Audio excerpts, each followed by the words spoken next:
Nithyanandam Paramasukadam Kevalam Jnanamurtim Dvandvatitam Gaganasadrisham Tattvamasyaadhilaksham Ekam Nityam Vimalamachalam Sarvadhi Sakshi Bhutam Bhavatitam Trigunarahitam Sadgurum Tam Namami.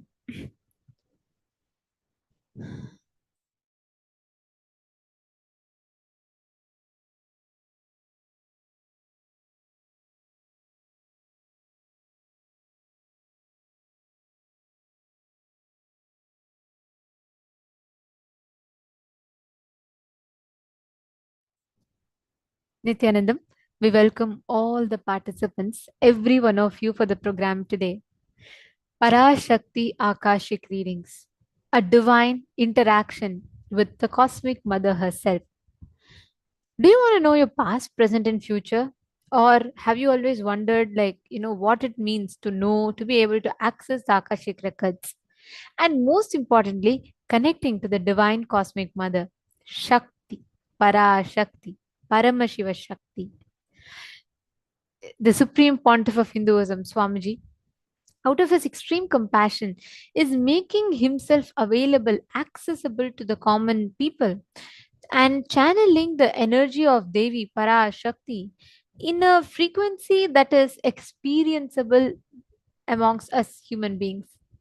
And all the participants that are here today, every one of you, this whole experience, the whole darshan, Parashakti Akashic Readings, is literally Swamiji channeling the ultimate divine cosmic mother, the divine feminine consciousness for each of us to experience, for each of us to understand, for each of us to relate with. Welcome. We welcome all the participants sitting on Zoom. We welcome all the viewers that are watching us on YouTube. Can we request you all to post which place you are joining us live from? Can we request each of you to please post? Let us know which place are you watching us from. Nithyanandam, welcome. I request every one of you to post.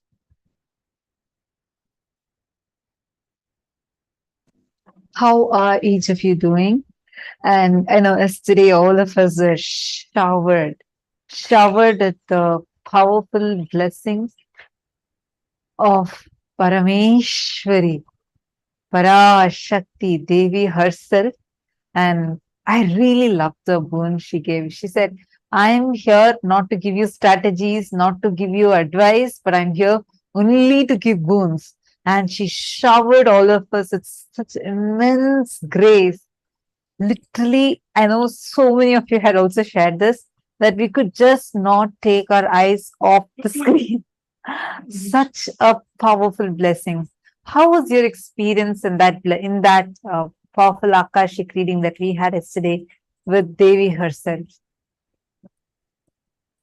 Please take a moment and please share that with us.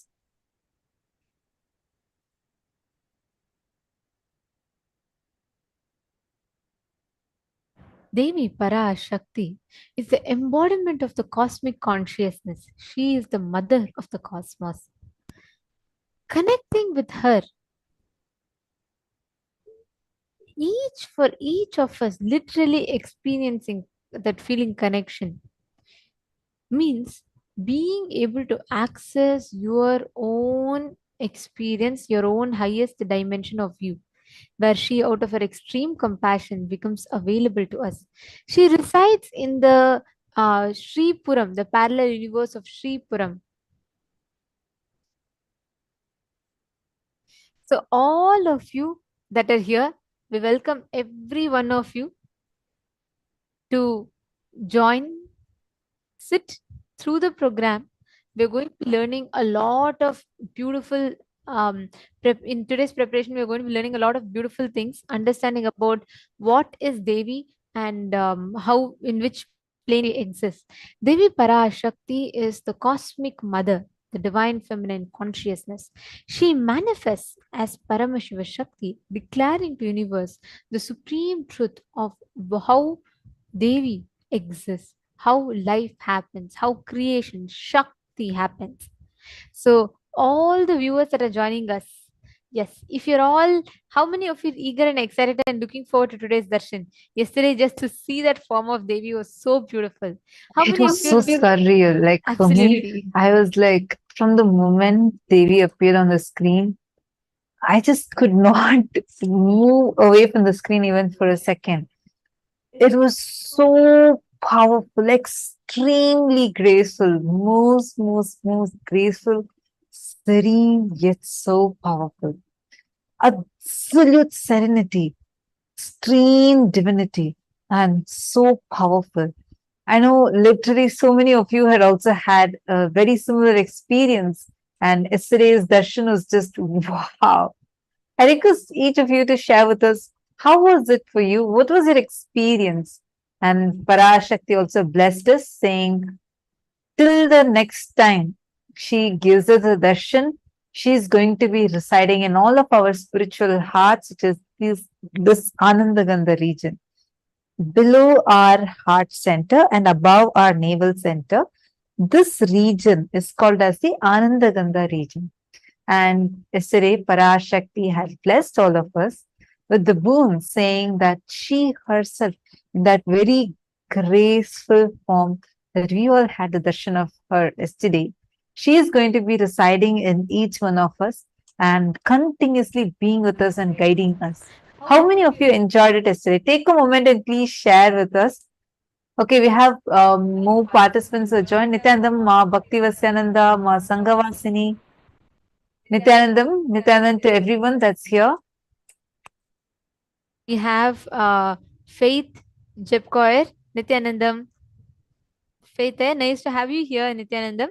And I see many of you, all the viewers that are watching us, you all can interact with us in the comment section. Don't forget to drop comments below in the comment section, and you can ask your questions, you can ask your doubts, you can share your experiences, and we can prepare together to receive Devi Parashakti. So let's get started. The very first, we're going to start this preparation for today. See, we are going to be having the live Parashakti Akashic reading happening today directly by Swamiji. Like yesterday, oh my God, it was just a different frequency altogether. We are going to be witnessing the darshan today also, and we are going to be preparing ourselves for today's darshan. Now, let's get started with the very first session on Sri Puram. This is the abode. See, how many of you here have heard about the existence of parallel universes? I mean, it sounds so, if you're someone new, it would really sound weird, maybe even weird for you. Understand, parallel universe exists, and we all think that we exist only in this plane. We think that life is limited to just this planet Earth. Just take a moment, imagine and see. Even if you try zooming out, our planet Earth, okay, it's part of one of the planets in our solar system.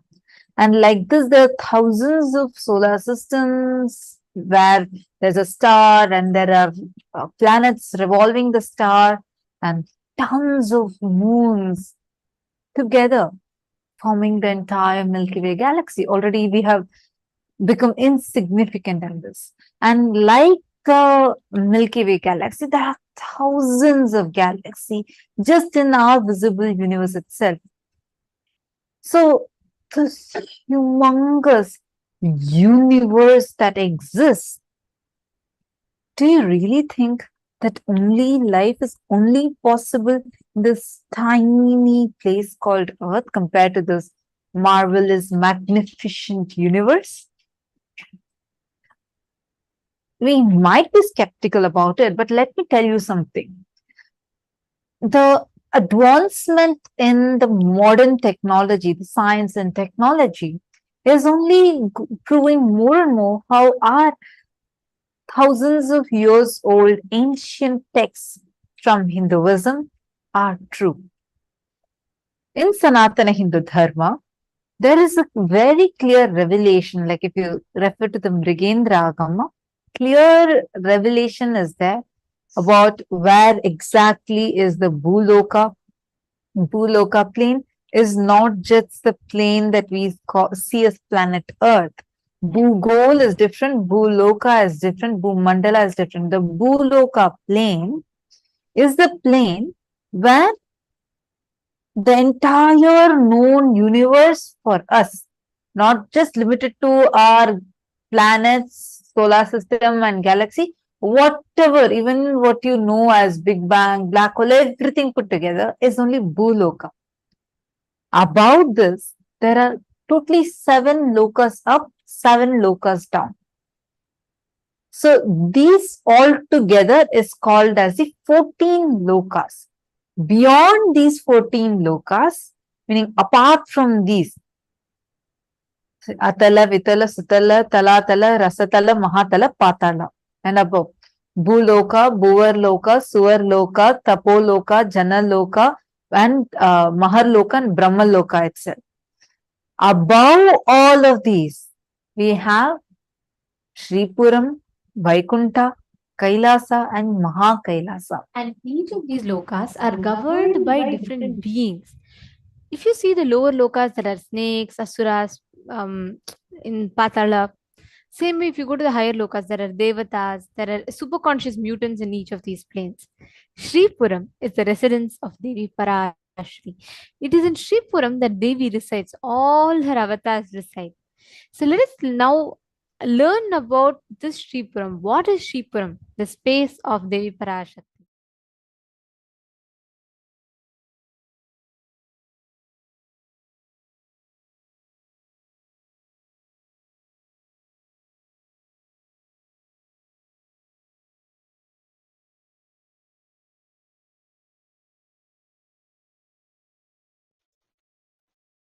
The unit of your life is your identification about you, how you perceive you, is the unit with which you measure whole universe. If you identify yourself as a joyful person, you measure the whole universe with that unit. If you identify yourself as a rich person, you measure the whole universe with that unit. If you identify yourself as a poor person, you measure the whole universe with that unit. How you assert yourself is the unit with which you measure universe. That's the way you live. That is your responsibility. That is your existence.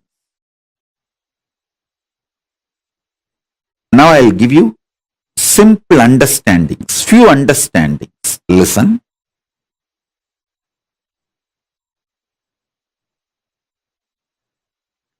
Hinduism is fundamentally science of the cosmos, introducing your existence not just in parallel universe, parallel multiverses. So understand, the first powerful cognition, understanding, satya, you need to grasp is, even now, you have a simultaneous existence in waking state and dream state. That is why very casually, spontaneously, you can slip into dream state and come to waking state without any effort. Sometimes when the brain fog is too much, you start feeling that there is no gap between the dream state and waking state. I can see when people stare into my screen, I tell them, I am in front of you in waking state Please don't mistake, I am appearing in your dream state. Now I'll give this example so that I can help you to understand how you can face yourself in the multiverses, parallel multiverses.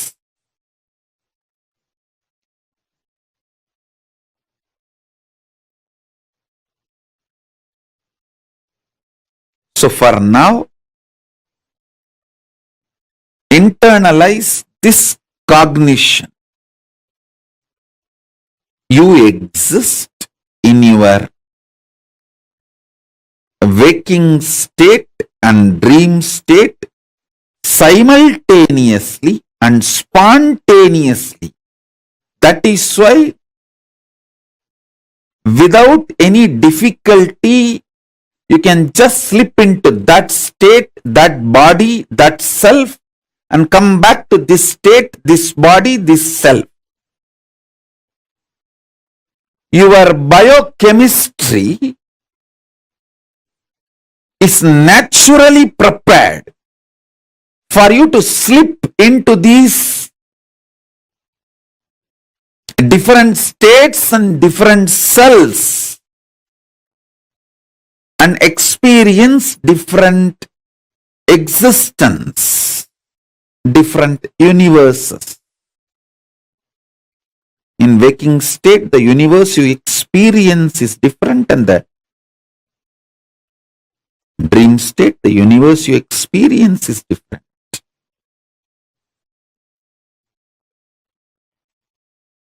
So with this understanding, expand your cognition.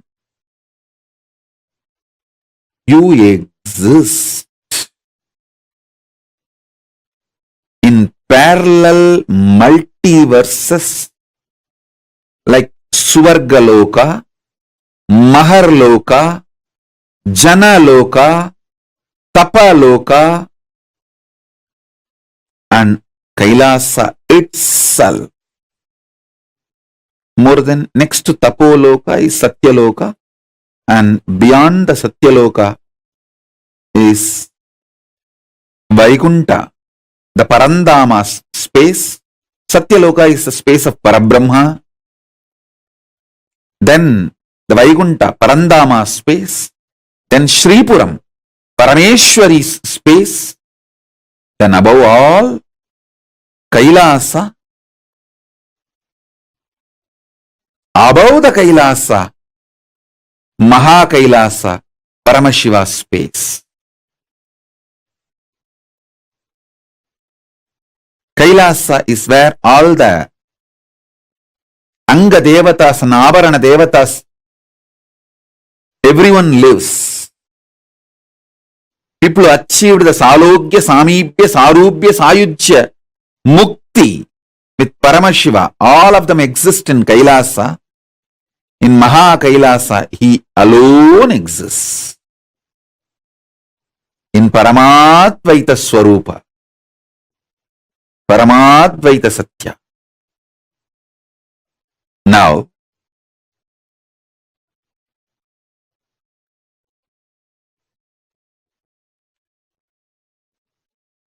if you understand and start facing yourself in the parallel universes, parallel multiverses, first thing will happen to you is you will understand the whole cosmology and cosmos logical.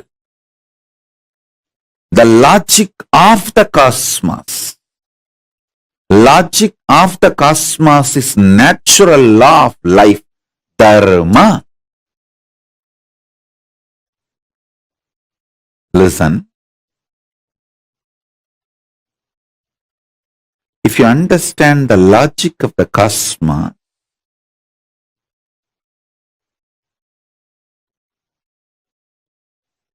you will have so much power. So much power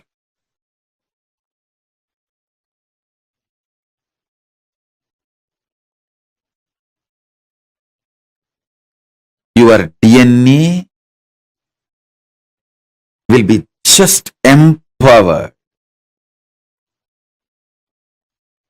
fully awakened. Listen, fully awakened.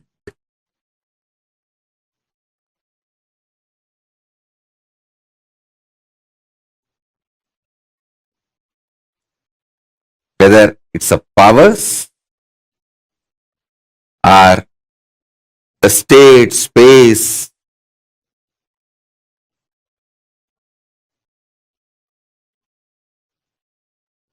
listen intensely.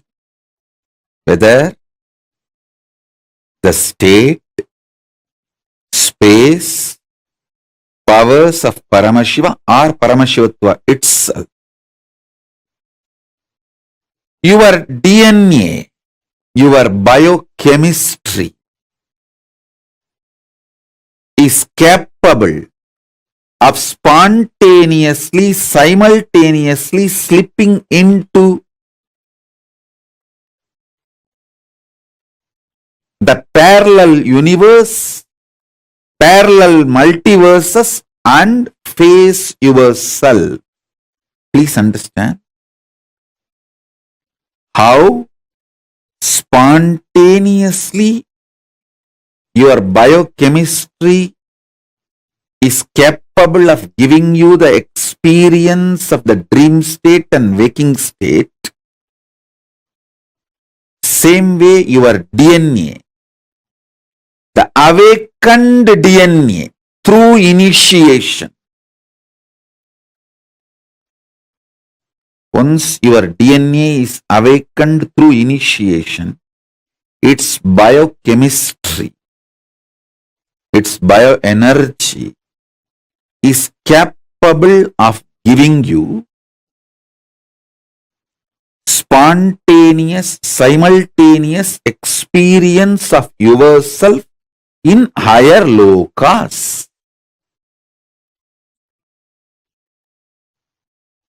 Arunachala hill is connected to the whole, all 14 lokas. He is 14 loka. Embodiment of 14 loka, Paramashiva.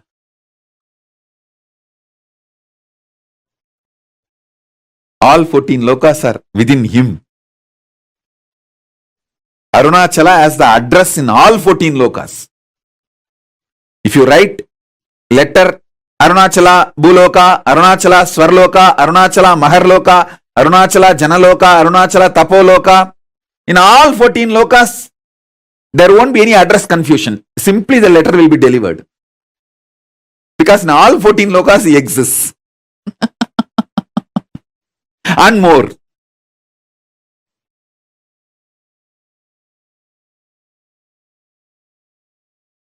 There's a beautiful sloka in Chandi. Yadevi sarvabhuteshu matrurupena samstita namastasyai namastasyai namastasyai namo namaha. O Devi, who is residing in all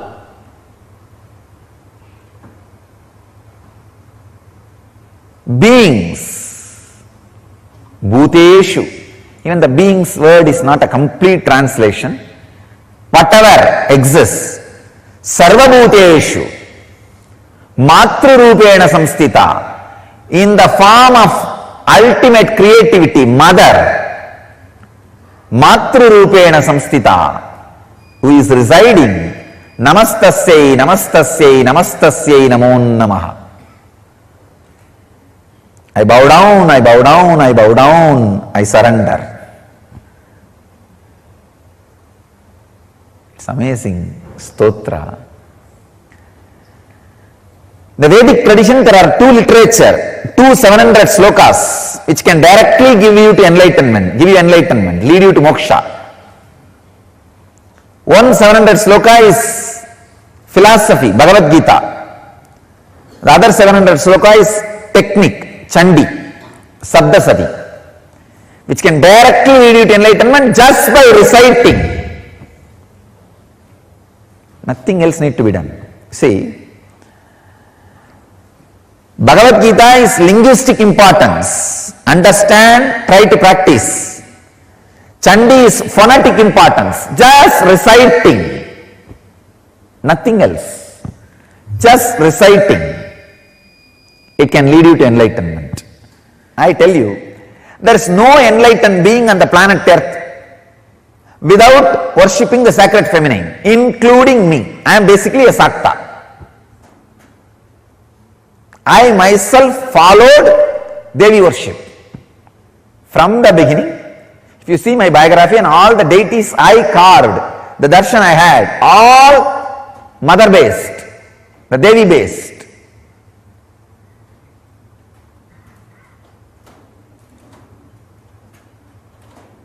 All enlightened masters. All masters. Ramakrishna says very beautifully, Shiva is Brahman, but Devi has the key to reach the Brahman. Unless she opens, nobody can reach. Unless she opens, nobody can reach. Very beautifully describes, like a house scene. As even though husband is a owner, he doesn't have the key. It is hanging in the hip of the mother. Either you need to fall at the feet of mother, or maybe the sons, small kids, who are already near to mother, they can go and have the right to remove the key from the hip. Only they can touch that place and remove the key. Nobody else can touch. So either surrender to mother or people who are closer to mother. That's all. No other way to reach enlightenment. It's very poetically described, but I tell you it is a fact, it's a truth. Still, the key is with sacred feminine energy, with mother. And same way, all mother-based traditions only continue to deliver enlightenment and keep the Sangha, the stream of transmitting enlightenment tradition alive. All enlightened beings will carry that feminine grace because they awakened, experienced sacred feminine energy. So,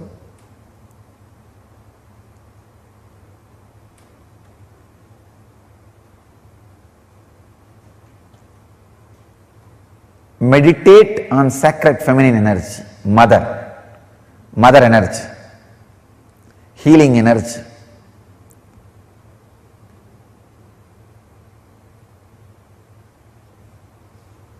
It can be a very powerful process, very beautiful meditation technique. I can give you these two as a technique. One, remember constantly you are Devi, cosmic mother, and recite whenever you can the sounds of sacred Chandi, the 700 verses. These two can do a big transformation in you, awaken the sacred feminine.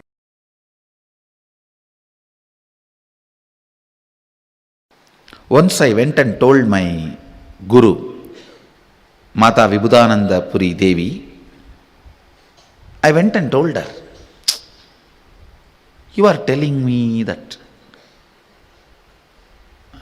I am beyond the life and death.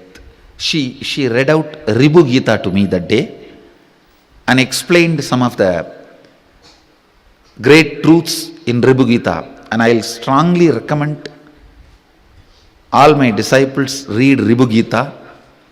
If you have time, no, make time. If I say if you have time, you will never have time. Make time, read Ribhu Gita. It's one of the greatest scripture in Hindu tradition. And she explained to me a concept about immortality. And I went and slept over it. Next day I went and told her, you explained, but I am afraid whether I will enter into that space at all. How to enter into that space? She said, please listen, this word is very important for all of you. just entertain this desire to experience that space so strongly, the fear whether you will experience or not will break. That is the moment you will experience that space. Listen. She told me beautifully, தேடுதலே தேடுபவனை தேடுவதற்கு ஆக்கி கேடில் செய்யும் சக்தி வாய்ந்தது. In Tamil she said, I'll translate in English, seeking is powerful enough to merge the seeker into that which is sought after. She said beautifully, what you are seeking, entertain that is intelligent enough to break the fear whether you will achieve it or not, and make you enter into that space which you are seeking. It was such powerful click for me, I tell you. This is the key I used to experience everything described in Agama and Tantra and Vedanta and Yoga. This is the master key. This is the master key.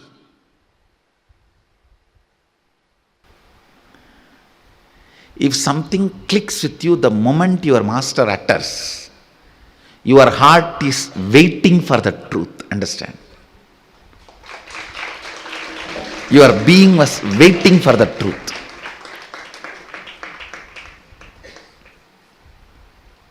When Vibhudananda Puri explained about the seeking, hey, don't worry, just keep the seeking. தேடுபவனுக்கே தேடுவதை சென்றடைய வைக்கும் சக்தி தேடுதலுக்கு கேடிலாது உண்டு. Means that seeking is powerful enough to make the seeker to merge with what is sought after. So you don't need to have something else, or you don't need to worry or entertain any other fear. Will I achieve what I am seeking? It was such a powerful click for me. I think a right word was told to me by the right person when I was in the right temperature. It straight entered into my system. After that, in any of the spiritual practice, there was nothing called impossibility or obstruction or obstacle. She will tell, okay, chant this mantra and realize Bhuvaneshwari. I will not even have a second thought. If I just chant this mantra, will I have darshan of Bhuvaneshwari? How can it be? I will not even have the thought. Even if the thought comes, I will tell, hey, Mataji told me, my power of seeking, the seeking is powerful enough to make me experience the space I am seeking. So then, I am seeking to experience Devi Bhuvaneshwari, and here is the mantra. This is enough, powerful enough to make me experience the space of Bhuvaneshwari. I don't need to worry whether I am going to have her darshan or not, experience her or not. Come on, let me sit. Over. Because of this confidence and energy and intensity, simply I was mastering different methodologies, techniques, yoga, pranayama, kriya, everything she was teaching, I was just mastering. By giving this one click to me, that your seeking is capable enough to give you the experience of what you are seeking without any external help or support. By giving this click, she removed the dvandva vigna, this impossibility from me once for all. If she gives me Rajeshwari mantra today, I just know in next 48 hours I will have darshan of Rajeshwari and I have to go back and report to her. If she gives me Varahi mantra, I just know in next 48 hours I will have Varahi darshan and go back and report to her. If she gives me the Tidinitya Devi's mantra, I just know I will have to go and sit and practice it and I will have darshan of that and I have to go back and report to her. That idea, it may work out for me, it may not work out for me, the impossibility whether it is going to happen it for me or not, that she broke. See, when that is taken away, so much of excitement and joy, that very excitement makes the whole path very short. Path is long only when you create hurdles by the self, by yourself. Path is always short when you create only excitement. Only when you produce excitement, path is always short. Understand? Out of the food you ate, if you produce only energy, life is always exciting. But if you start producing gas, life is always tiring.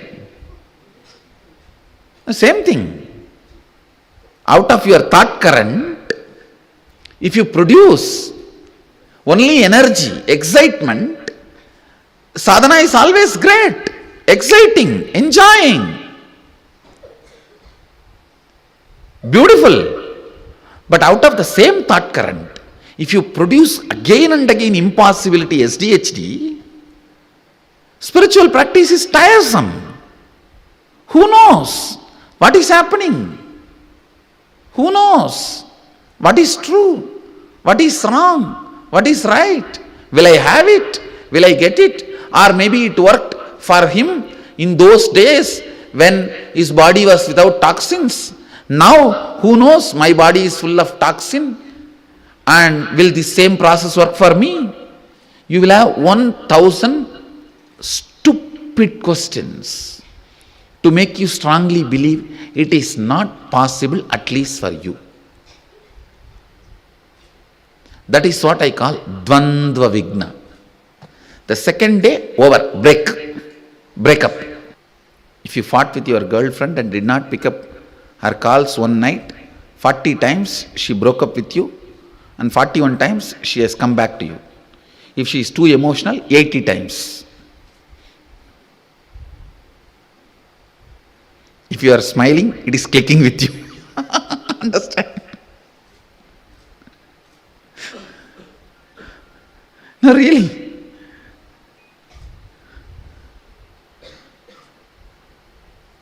That is exactly the way you deal with the spiritual practice also. You have 1,000 questions to make you feel it is impossible.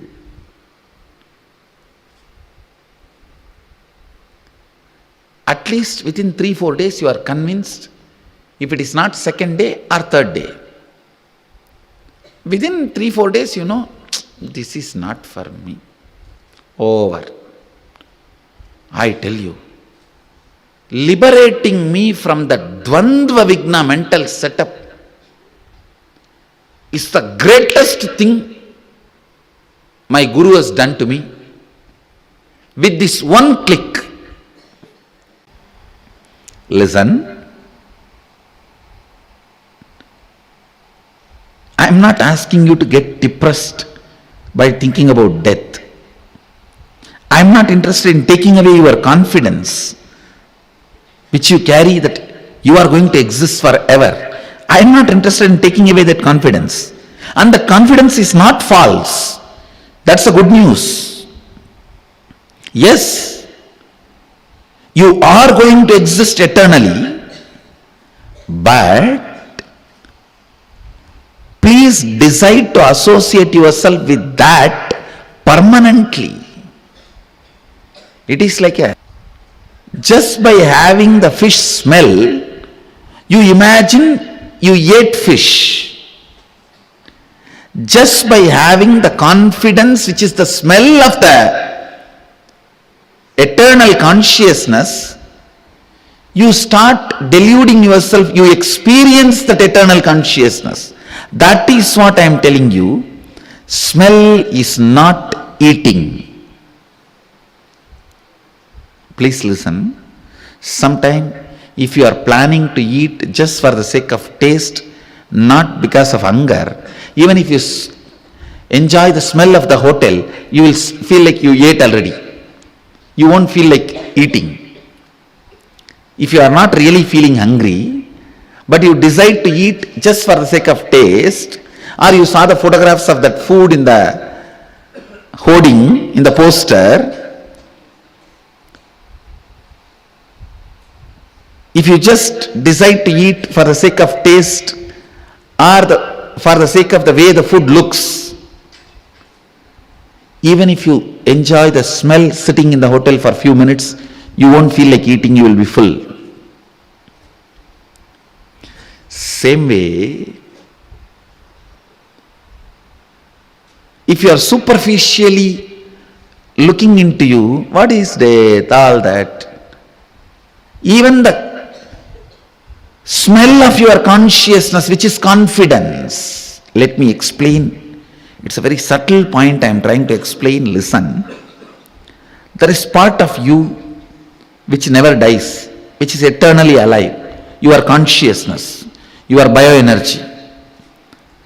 There is part of you which dies. Unfortunately, you associate yourself with which dies, but you draw confidence from which does not die. It is like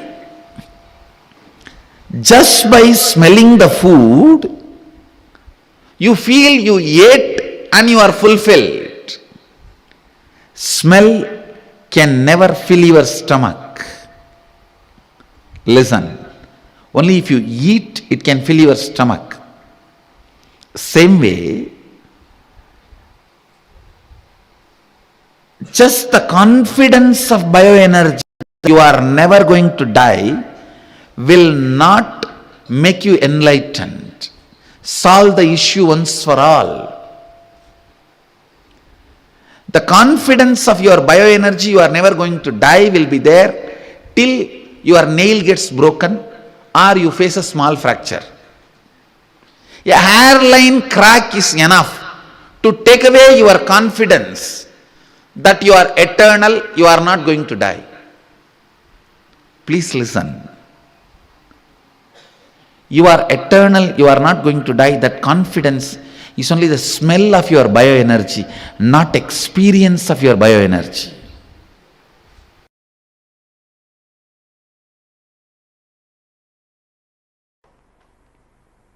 The rebirth has happened. I had many extraordinary spiritual experiences, but realization of my incarnationhood, who I am, the original state, that realization completely disconnected me from the world. Around 9 months, I was completely away from this body and mind, even though this body and mind was taken care by Kalabhairava. Kalabhairava was handling it. It was at least doing the activities to keep itself alive, like breathing, eating rarely once in a while. Body was doing those basic actions. But there was no sleep or 1, 2, 3. Body was doing minimal activities to keep itself alive. But I was completely out. So after 9 months, see, the last moment I remember was 2000 January 1st till evening. After that, I can recollect is only the 2000 Diwali, almost 9 months after.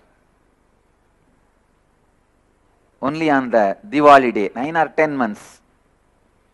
On the Diwali day evening, between 4:30 to 6,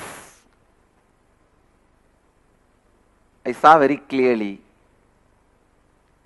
as a motherly, healing, compassionate, loving Kali energy landed into the body, and the first word came out in Tamil language, Anandamaga irungal.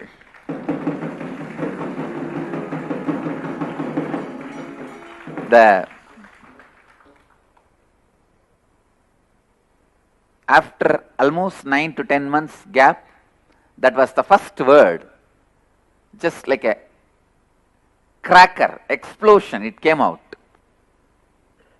After that, a few words have started getting formed, then few sounds, then the coherent expression of words started happening. I think by next April, means 2001 April, the free coherent speech has started. So, Diwali is the auspicious day Mother Kali gave rebirth to this body, and this is the day the world was blessed with that beautiful blessing, be blissful.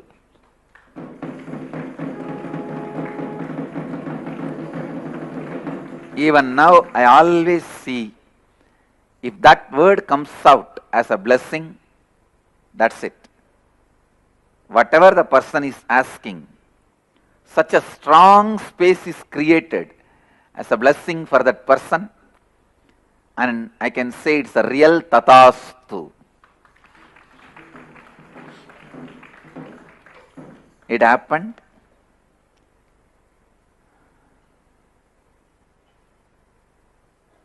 I was nearing Arunachala. So I was staying in a place near Kanchipuram. I was able to move my hands and legs little coherently. So the body was going in a bus, the public transport, to Arunachala. Please understand, all this without any words inside. Just the vague memory only I have. Kalbhairava was moving the body. Maybe the eyes saw Arunachala from the distance in the bus. Bus has entered the Arunachala's energy field. I saw after 5 to 6 minutes, suddenly that Kali's energy landed in the body and the word came out. I can say that is the rebirth.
Devi, Parashakti is the divine cosmic mother. She exists in Shripuram plane of existence, radiating continuously, being available to humanity, being accessible to humanity. Every one of you that are here with us, all the participants, we request each of you to post what did you click with, what did you understand. See, connecting to life energy as mother is the best way you can exist, the best way you can experience cosmos. Whenever you connect with Devi, whenever you connect with the divine cosmic energy, you will see the phenomenal impact it will have in the way you exist. Swamiji says, life happens with mother energy. Life happens with feeling connection with the divine. Now, there are so many of you watching us on YouTube. There are so many of you that are watching us on Zoom, various other platforms. Today, when Devi is appearing, when Devi is going to give us all the darshan, she is going to be manifesting in all of us, recreating, reproducing herself into us. Understand today's darshan. Yesterday, like the whole darshan was so powerful, right? How did you all enjoy yesterday's darshan? Can I request all the participants to share? Come on, Ma Jayanti, Ma Agama Priya. How would you all describe yesterday's darshan? How did you all enjoy yesterday's darshan?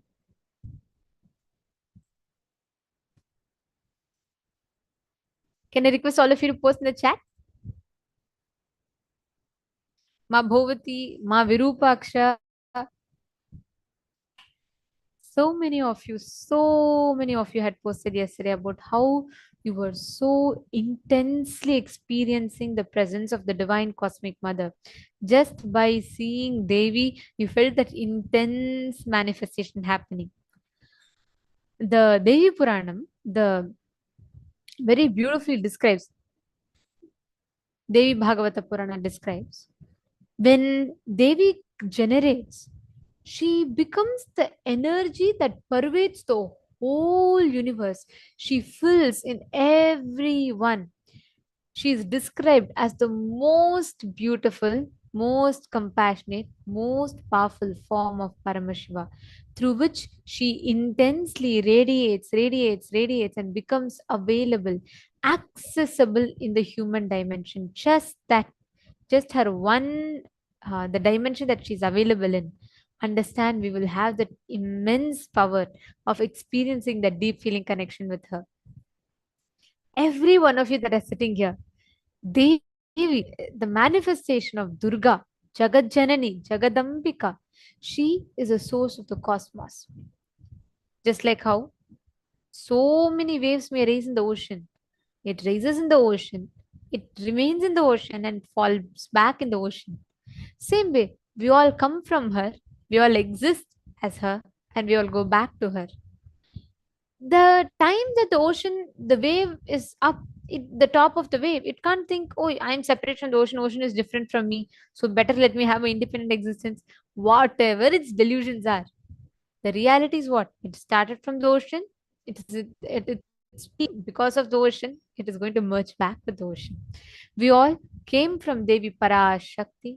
We all live connected to her. We all go back to her. Today, during the darshan, any boons that you want to ask, any prayers, you can ask.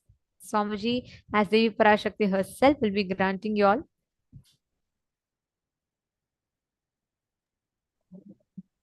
Whatever you need, whatever you want in life.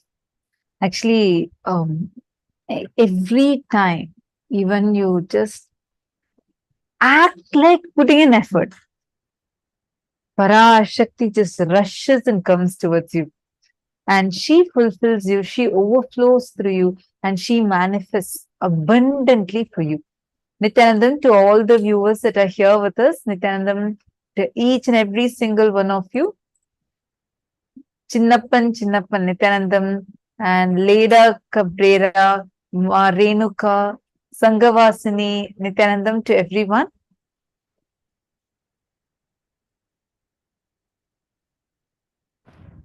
one of the important aspects of darshan.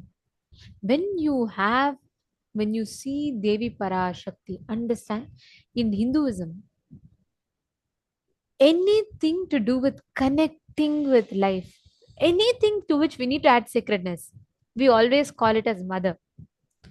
Think about it. For example, if we wanted to make water sacred, we call it as Ganga Mata, Ganga Maya. To make cows sacred, we call her as Go Mata. To make food sacred, we worship that as Annapurani Devi. To make earth sacred, we worship as Bhuma Devi. To make knowledge sacred, we worship her as Saraswati. To make power sacred, we worship her as Durga. To make wealth sacred, we worship her as Lakshmi. Anything to which you want to make it sacred, to connect to that through mother energy. Hinduism is based on mother worship. Let us listen and learn about it.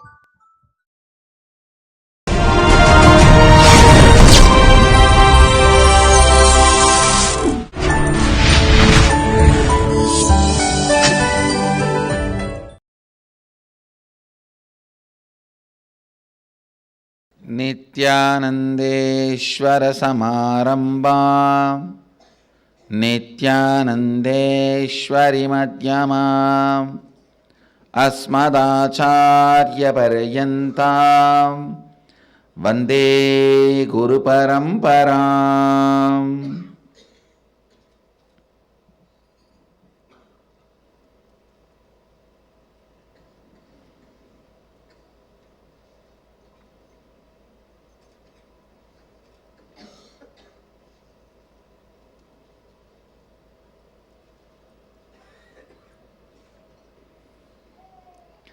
I welcome all the devotees, disciples, Samajis, Satsangis, Shri Mahants, Mahants, Tanedar Kotari, owners of Sarvanya Pita, visitors, viewers, everyone sitting with us through Nithyananda TV, Sadhana TV, Ara TV, Nakshatra TV, and two-way video conferencing, having Nayana Diksha all over the world. The city is sitting with us in two-way video conferencing, having Nayana Diksha, Puduvai Adinam, Nithyananda Nagara Bididi, Dubai Adinam, Houston Adinam, Hyderabad Guptakashi, Singapore Adinam, Bangalore North, Morris Plains, New Jersey, Trinidad Tobago, Indrani, New Jersey, Kastav, Croatia, St. Louis Adinam, Dakota Dunes, Ponca City, Oklahoma, Dublin, Ohio, San Jose Adinam, Kuala Lumpur Adinam, Toronto Adinam, Philadelphia, Oman Adinam, Montclair, Vancouver, Redmond, Washington, China, Oklahoma Adinam, Ohio Adinam, New Zealand Adinam, Los Angeles Adinam, Guadalupe Adinam, Seattle Adinam, and more cities are joining. I welcome all of you with my love and respects.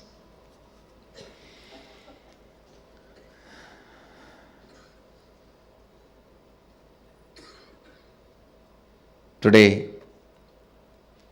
the second day of Navaratri and first day of Venkateshwara Brahmotsavam, Devi Rajarajeshwari is gracing with Lakshmi and Parvati, and Venkateshwara is gracing with Sridevi and Bhudevi.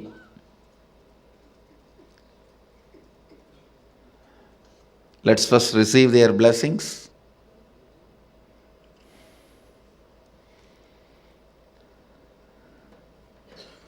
Navaratri is happening in all our temples, ashrams, sangha all over the world, in all centers, mandirs, temples and adinams. I'll expand few words on motherhoodship.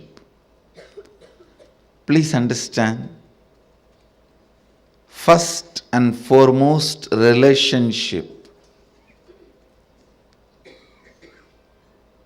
is mother. Ability to learn, even idea to relate starts with mother. How to relate starts with mother. Understand? Your idea to relate, your ability to relate starts with mother. Mother's contribution in your life, either by doing some things or by not doing some things. Please understand, even if she was not there in your life, the impact of that remains forever. Either she is there or not there, her impact on you remains forever. If she was there, if she is there in a positive way, if she was not there,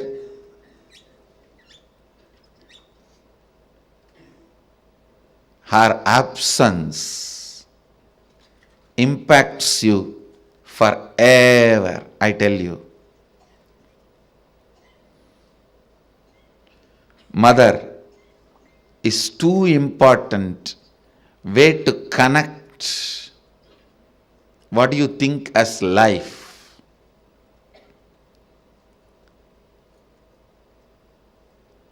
In Vedic tradition, our rishis were aware. Your ability to connect with the mother should be directed to cosmos. It should inspire.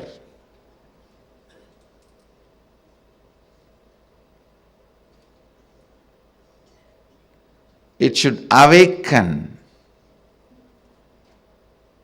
your higher consciousness. It should inspire your higher consciousness to express through you. It should awaken your higher consciousness.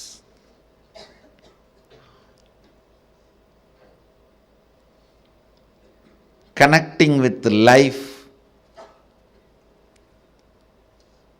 as mother is the most sweetest, most beautiful, most easiest form to ever connect.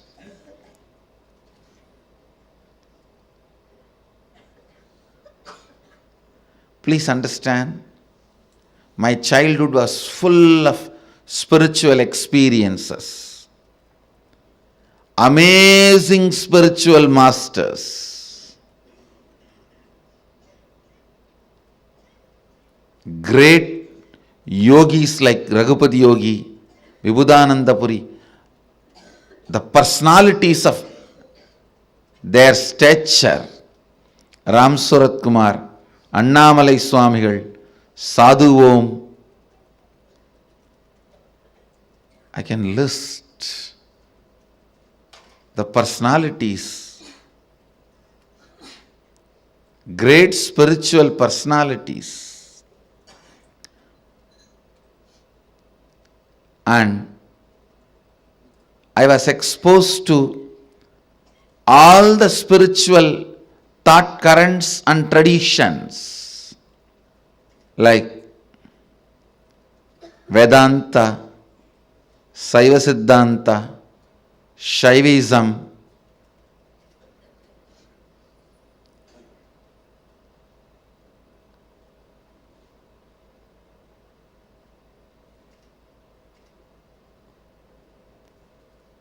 even the thought currents of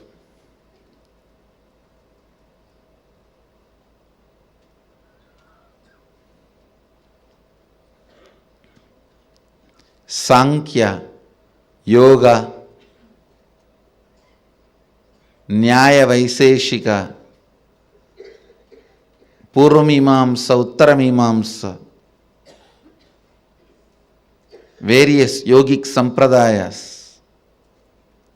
But I tell you, I found most easiest, most powerful,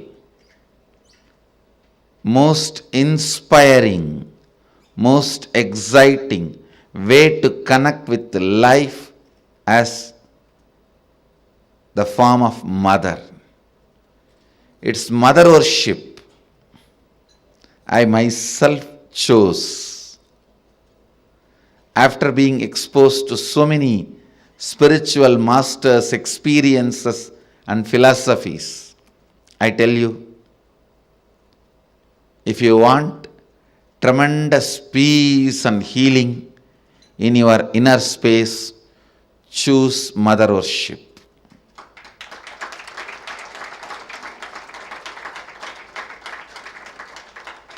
Even with your guru or your Ishtadevata, relate as mother.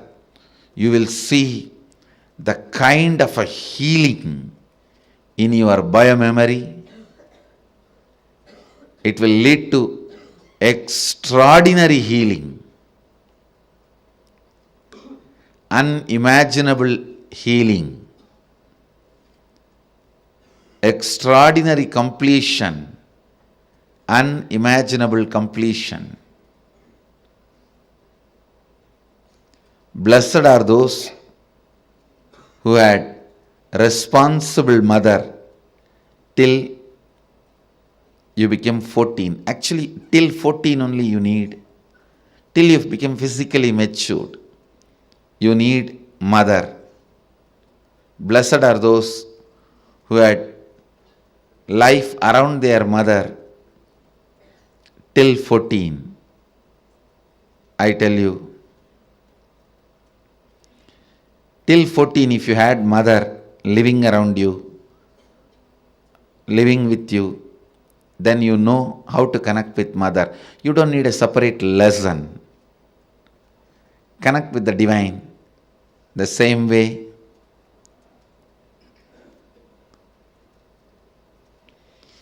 So much completion will happen to you. So much means really, really so much, I tell you.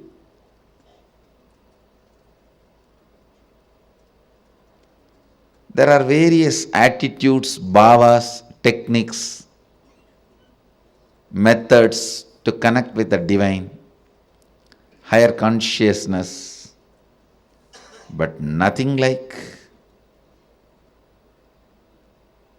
the Matrubhava, connecting with a mother. At least these 9 days, connect with the life as mother, the cosmic mother. I tell you,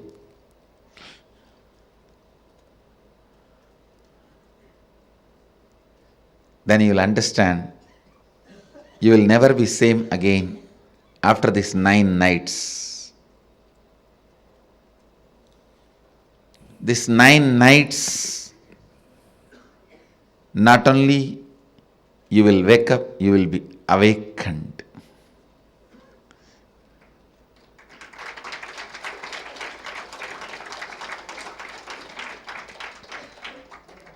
If you can connect with the life with the same attitude of connecting with your mother, and if you had incompletions with your mother, complete with that first.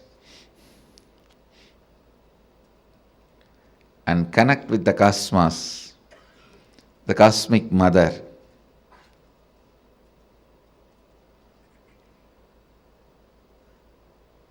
You will not just wake up, you will be awakened. I myself had a great mother, and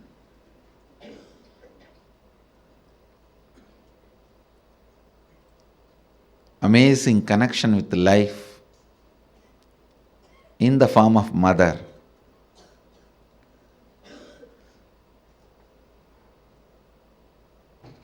Even though I had darshan of different gods, goddesses,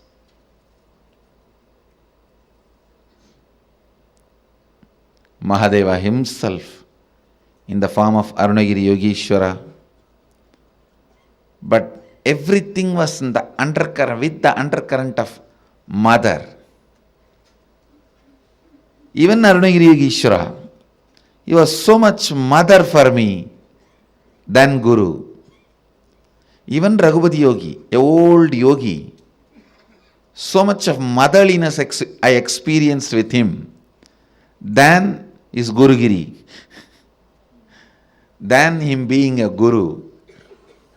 I tell you, of course, Mata Vibhudananda Puri, she is a woman, an elderly woman. By nature, naturally you will experience her motherhood. But even with Raghupati Yogi, the kind of a motherliness I experienced is amazing. Connect with cosmos, the form of mother. You will experience so much completion, so much motherliness in everything.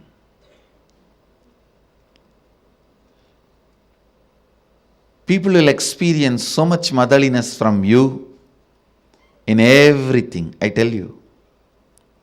When motherliness starts oozing out in you, even the chair on which you sit will become complete. It won't feel the heaviness of you. It will feel you as a blessing. The ground on which you walk will feel blessed by the touch of your feet.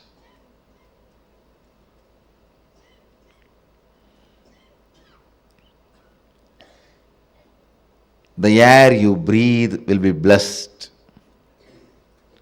People whom you see with your eyes will experience that love and compassion. I tell you, nothing can be compared to receiving the love of motherliness and sharing, radiating the love of motherliness. If you can't radiate, receive and radiate, whoever you may be, you waste your life. You are missing one of the major dimensions of your life.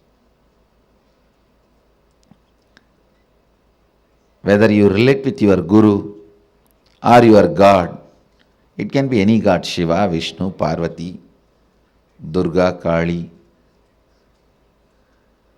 Ganesha, Subramanya, any God.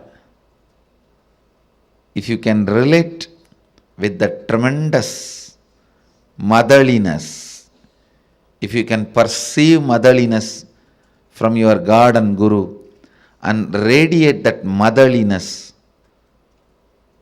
to the people around you, you have succeeded in the game of completion. You will bring so much completion into you and to others. So much completion into you and to others. My Navaratri message to all of you: connect with the whole world as you connect with your mother.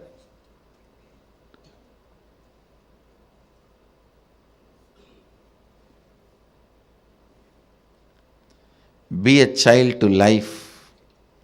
Be a mother to people you are giving life. Be a child to the life to receive life in you.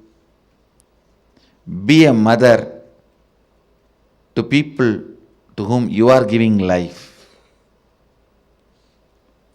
That is enough. You will bring so much of healing and completion to the planet Earth wherever you move, whatever you do, whether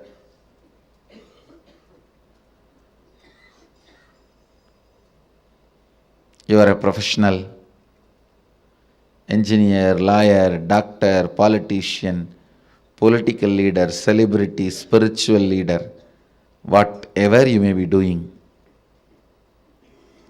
motherliness completes you and others. Today I wanted the Vakyartha Sadas to be done on connecting with life as mother, being a child to life, and being mother to the people you have to give life.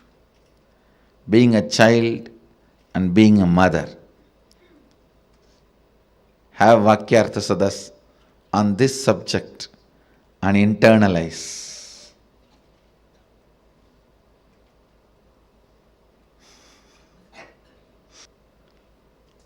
With this, I bless you all. Let you all radiate with integrity, authenticity, responsibility, enriching, causing, living Advaita, the eternal bliss, Nithyananda. Thank you. Be blissful.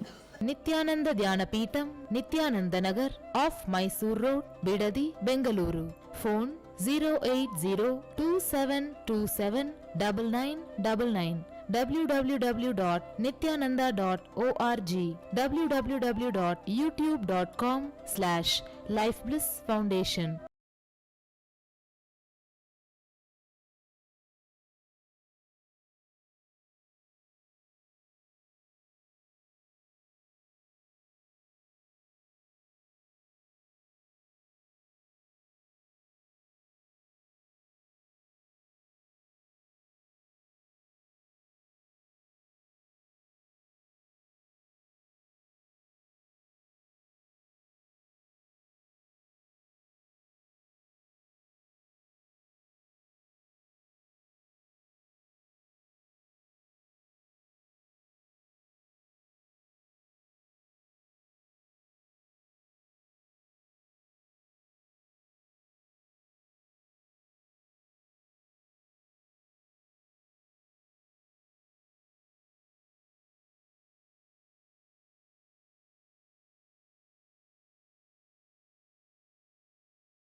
Life starts with mother worship.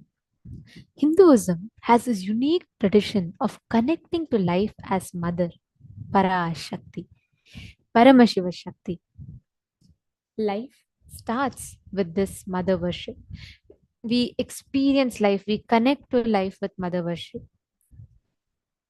Every one of you that are sitting here today, please understand Devi Parashakti, Paramashiva Shakti, Parameshwari. She is the manifest. She is the source of the whole cosmos, the source of life itself. Life starts with mother worship. How many of you have experienced this? How many of you have experienced completion? How many of you have experienced this breakthrough in you? Every time you connect to life through mother worship. Could you all post this in the comment? Have you all ever, how many of you have connected to Devi? And how many of you have experienced that the moment you connect with life, like, when you connect with her as mother, you'll experience so beautifully, everything in life will manifest. Ma Margarita and Ma Leela, Chinnappanaya, Nithyanandam, every one of you that are here with us, please understand this is a science. This is a secret. This is the source of life itself. Life happens with mother worship. How you connect to life, how you experience life, how life manifests for you. It happens. Experience You experience life through mother worship. So today, when Devi Parashakti lands, when she happens, we're all going to be experiencing that completion, experiencing the deep fulfillment, tremendous love, feeling connection with life itself. I request all the participants to post how many of you have had this experience of connecting to life as mother, and what has been your experience when you connect to Devi?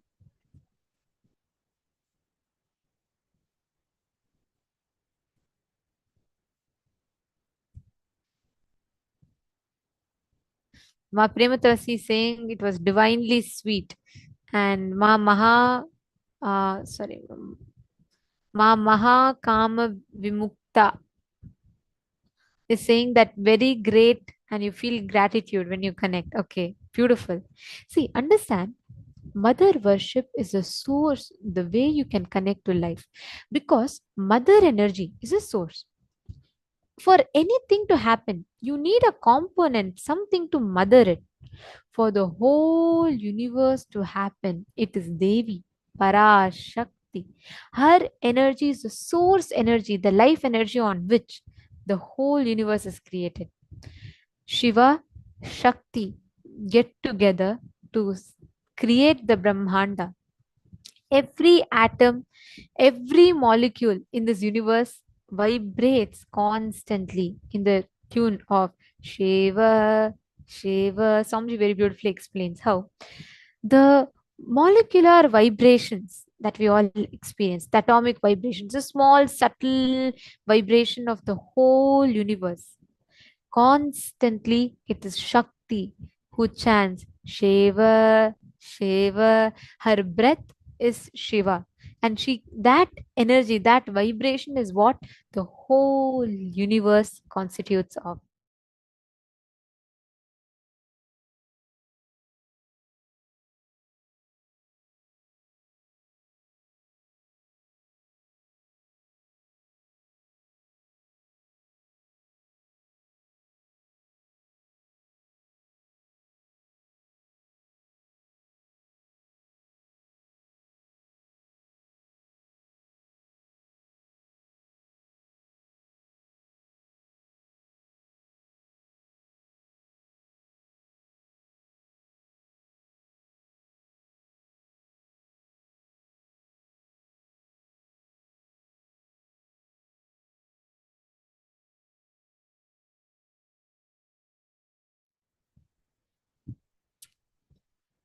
Life happens through mother worship.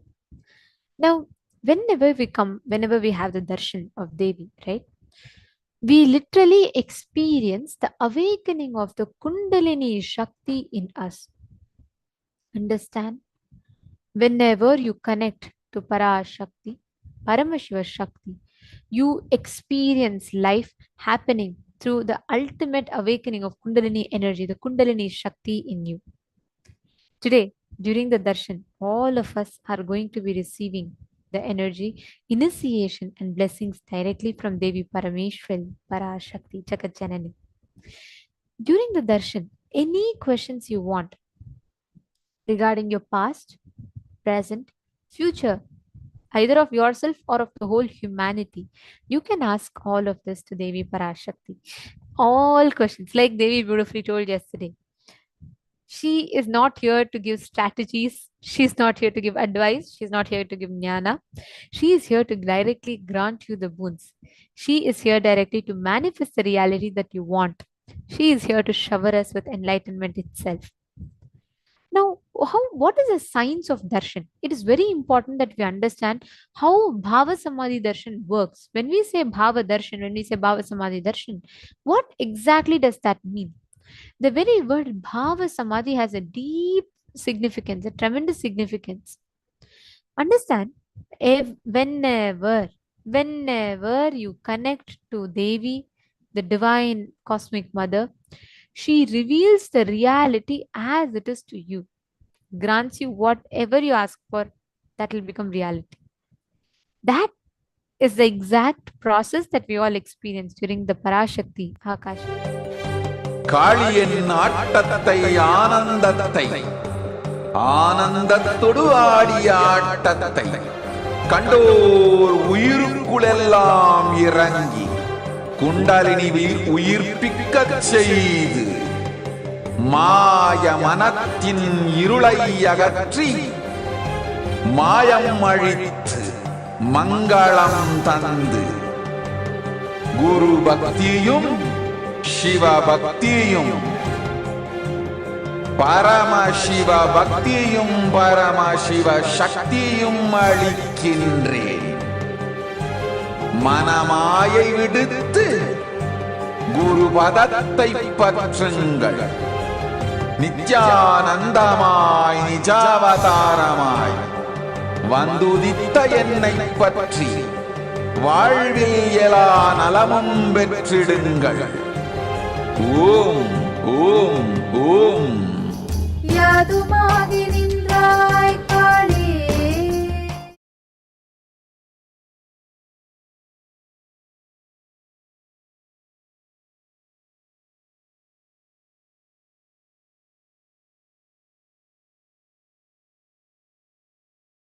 Shiva is the source. But source will always have certain kind of a static feeling. Please listen. All source material will have certain kind of a, just being static. But making the source material active, like an atom, that is a source material. But if it is static, it is not going to be directly useful. Either it has to break and become active, or join with another atom and become active. All of you understand what I am saying? See, atom just by being is not going to be directly useful. Either it has to join with another atom and become active, or it has to break and become active.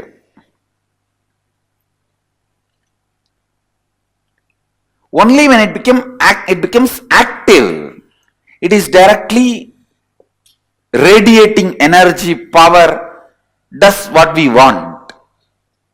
See, the source becoming dynamic. You always think leader means who doesn't do anything, just everything everyone does and he makes them all do and he just sits.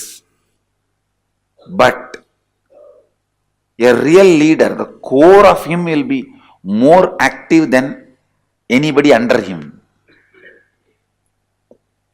So the core need to be with Shakti, alive, active.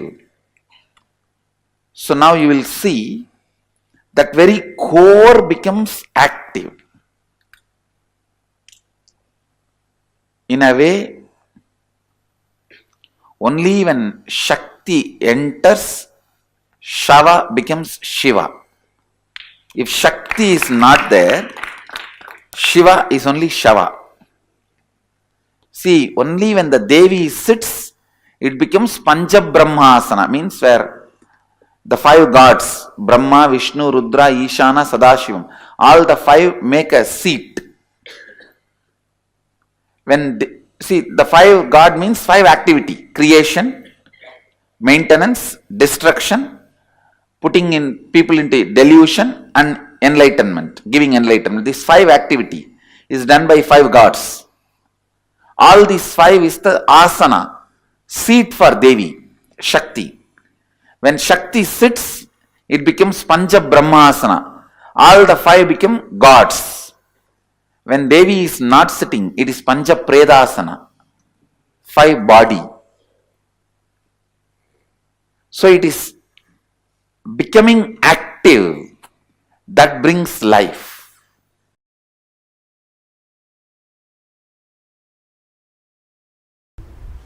The excitement created by verbalization, excitement infused by visualization, excitement infused by the Kundalini awakening, your consciousness waking up. These are the three levels of Shaktipada you go through. Every day in your life, these three Shaktipada, any one you go through, or all three. But always in these three something will be happening. If all the three are not happening, you will not be alive. You will be in depression. Literally dead, waiting for the breathing to stop. Waiting for the breathing to stop. These three fuels. Verbalization instigated excitement. Visualization instigated excitement. Kundalini instigated power. In these three, any one Shaktipada will be always happening in your life. Without all these three, you can't be alive. If all these three are not there, that's what I call depression or depression, to make it more raw. Stuck.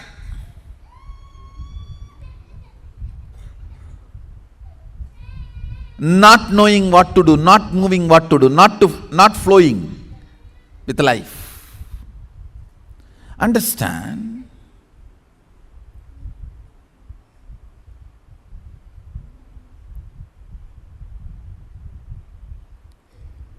More and more getting comfortable with the Kundalini based excitement and functioning is Ishwaratva. Listen. Verbal inspiration, if it makes you functional, you will be a very logical person. Doing all the logical work, you will be so excited and you will be almost like a settled, you are in your best. I have seen few people, all they need is just a microphone. You don't even need to put volume, and they don't need people in front. Just a microphone and imagination that they can talk and people are there in the front. Enough. They are in their best. They don't care whether the people in the front are sleeping, sitting, listening. No, nothing matters.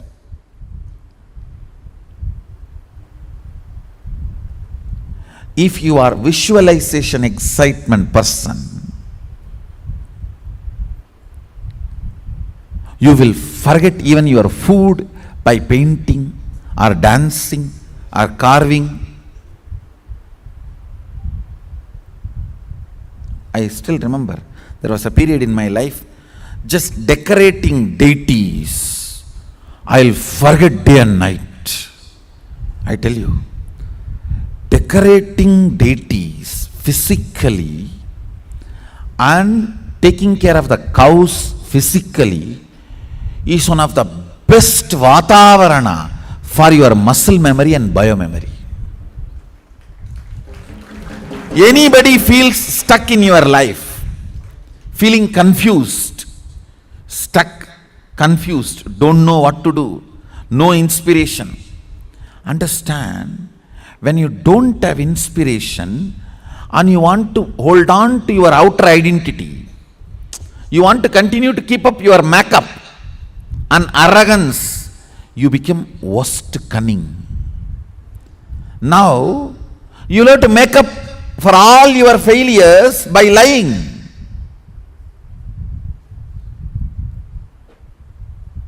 That is the worst way of building muscle memory. But I tell you, the best way of building muscle memory and biomemory,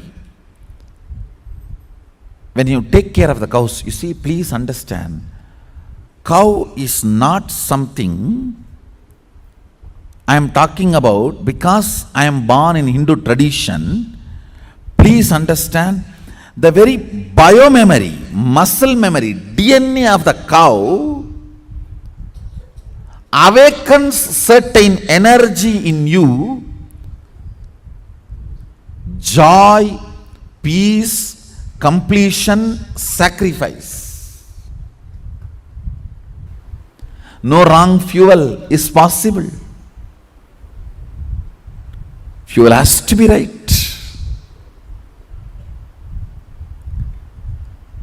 Constantly having the Kundalini Shakti and spiritual strength as fuel, and that fuel moving you. And when that fuel moves you, every small action you do will be power manifestation. If you make a call, it will be a boon for him who is receiving. If you answer a question, it will be solution for that fellow.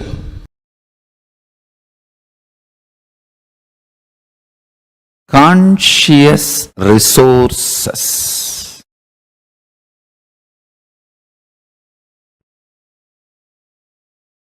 Awakening intense, pure, unclutched space.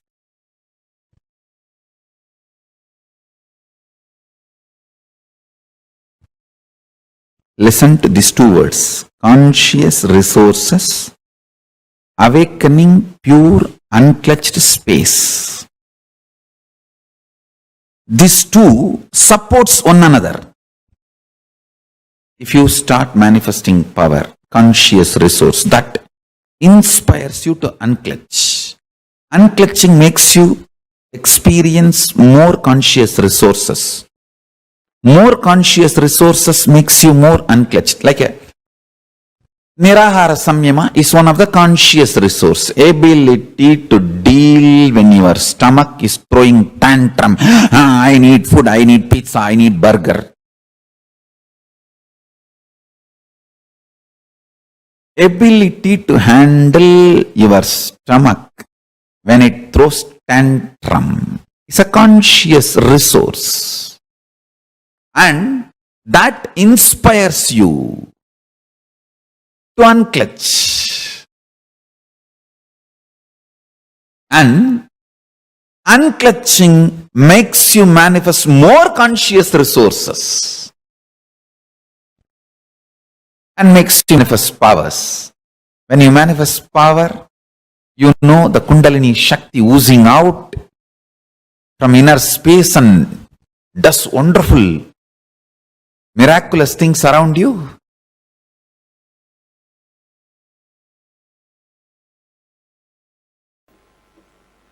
Please understand, the essence is basically awaken your Kundalini Shakti.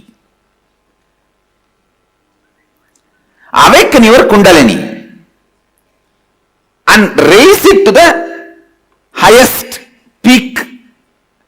frequency. When the Kundalini moves inside the system, at different areas it experiences different frequency. Raise it to the highest frequency and celebrate the life, enjoy the life as you want with this extraordinary, overflowing, excessive, luxurious life energy. Understand? That's the word I have to use. Only when you are, please understand what I am saying now, even medically verified statement. Only if you have an excessive energy, these muscles even expand in smiling. Understand? Otherwise, how people smile, you know?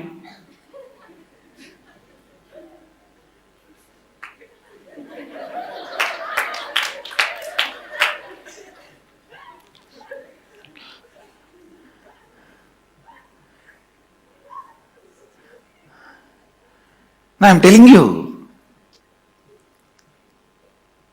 life should be lived with luxury of energy.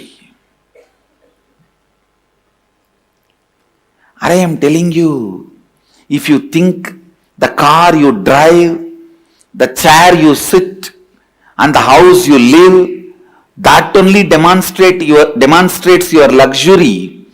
That is the symbol of your luxury. You are cheated. You are just cheated. It is the luxurious energy you carried in your stomach, in your heart, in your throat, in your face, in your crown. That is luxury. That is the best luxury. I tell you, when you wake up in the morning, the energy you carry in your stomach is, are you carrying a cramp, or are you carrying the gas, or are you carrying an uncomfortable acidity feeling? What are you carrying in the stomach when you wake up? And by the time you get ready for your everyday routine, you remember your everyday, what is the energy you are carrying in your heart. The moment you remember, you have to go to your office, you have to meet your family, you have to meet your team lead, you have to meet your team, you have to meet your boss, you have to do your everyday actions. What is the experience you carry when you remember your everyday routine in your heart? What's the energy you feel near your chest? That decides whether you are living luxuriously or not.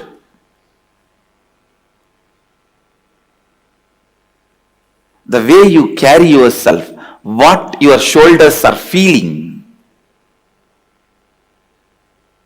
Are you walking like this, almost collapsing, or are you carrying yourself?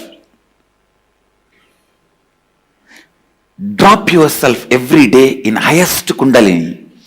I tell you, the definition of sleep, definition of sleep,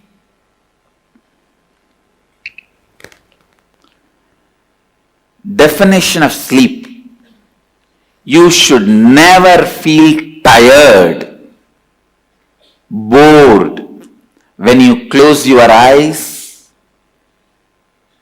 and rest your body. You should not be feeling restless. Understand? Restlessness means insomnia, sleeplessness,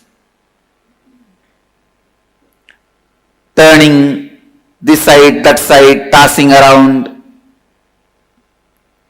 Neither you should be exhausted and drop yourself in the bed and fall asleep, nor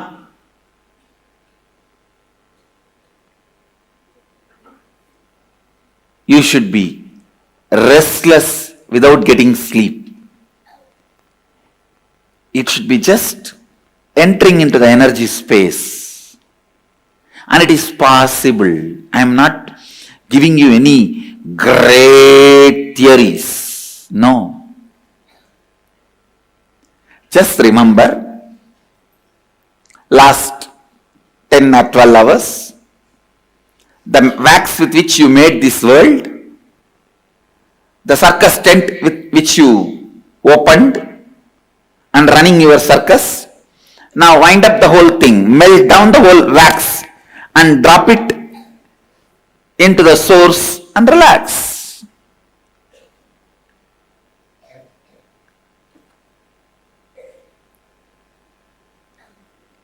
The circus tent, the poles and the cloth and the lamps, rings and the ringmaster, animals and the visitors, viewers, fans who are clapping, and few people who are protesting that animals should not be tortured.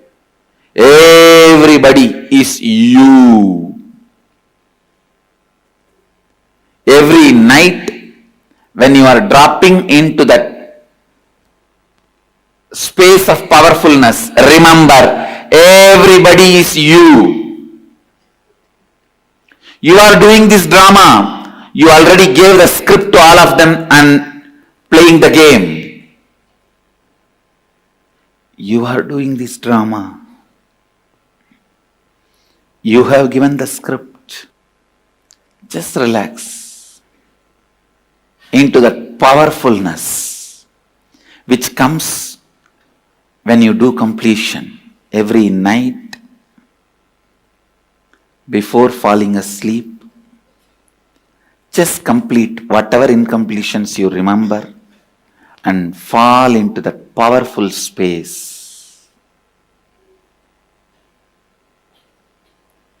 Fall into that powerful space.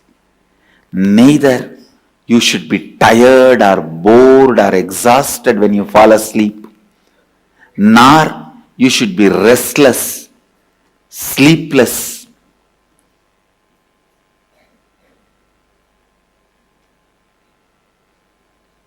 Feeling insomnia. Understand, insomnia and tiredness both are same. Don't ever imagine if you are tired you will fall asleep. No. It is not true. It is not true. You should never fall asleep if your body is aching, body is having any pain.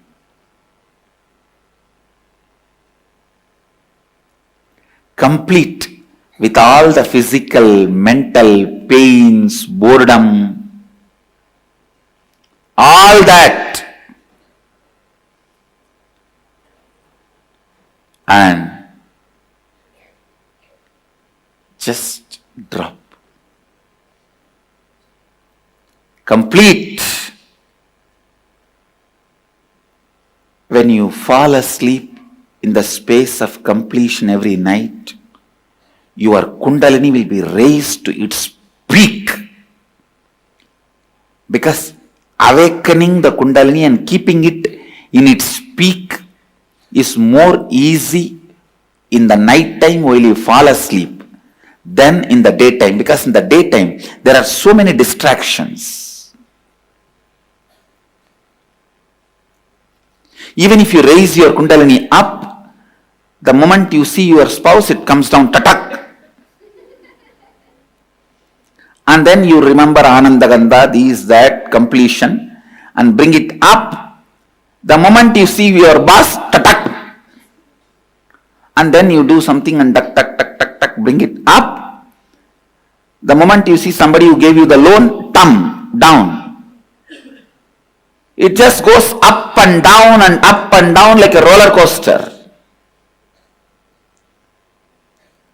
But in the night time, if you just relax into the space of completion and soak yourself, drop yourself in the Kundalini energy, listen, then you will just have the luxury of life, life energy, Kundalini. Luxury of the Kundalini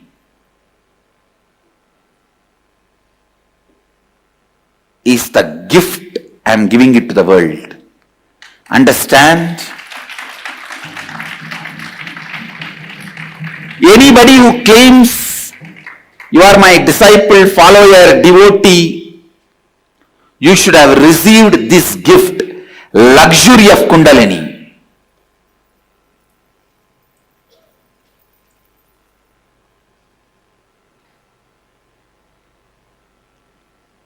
Luxury of Kundalini. That's the right word I'll use.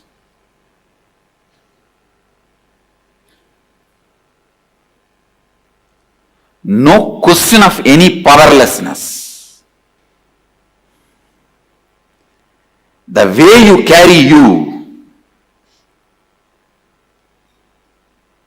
the way you walk, talk, sit, see, people should know you are carrying a VIP inside you.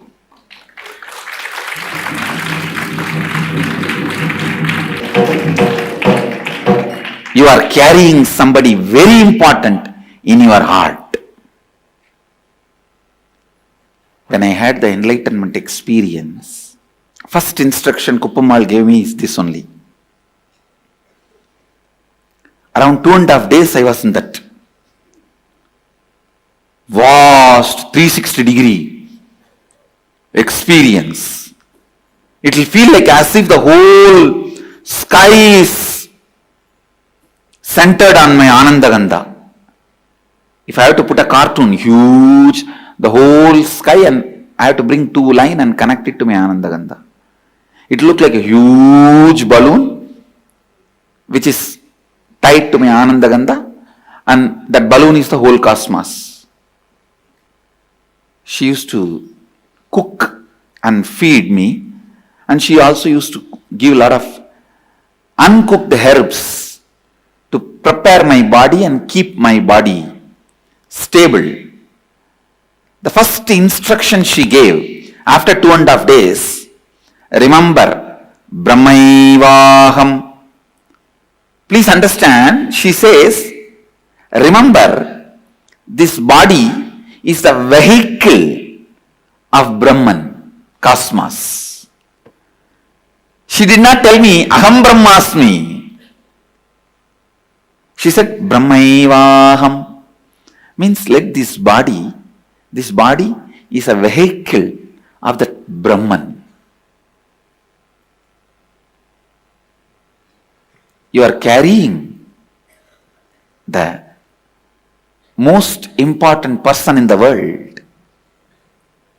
Not VIP, very important person. MIP, most important person. Let's create a new word. Most important person. Brahmaivaham.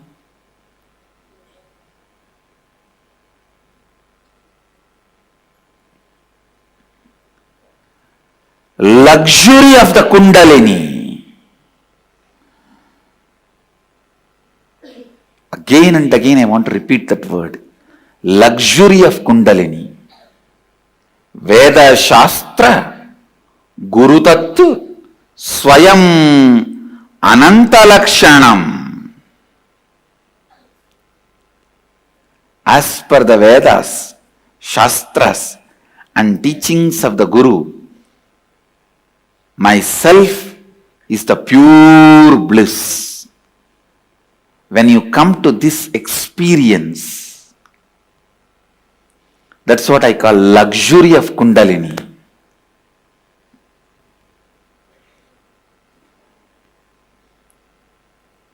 How you carry your shoulders and neck every day when you walk out of your room to live your life. what you carry in your eyes to share with the world. Understand, whatever you carry in your eyes, nose, face, mouth, it gets shared with the world without even you pressing the share button.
Kundalini Shakti is a cosmic energy, the source of all of us, in which it is the latent inner potential of us.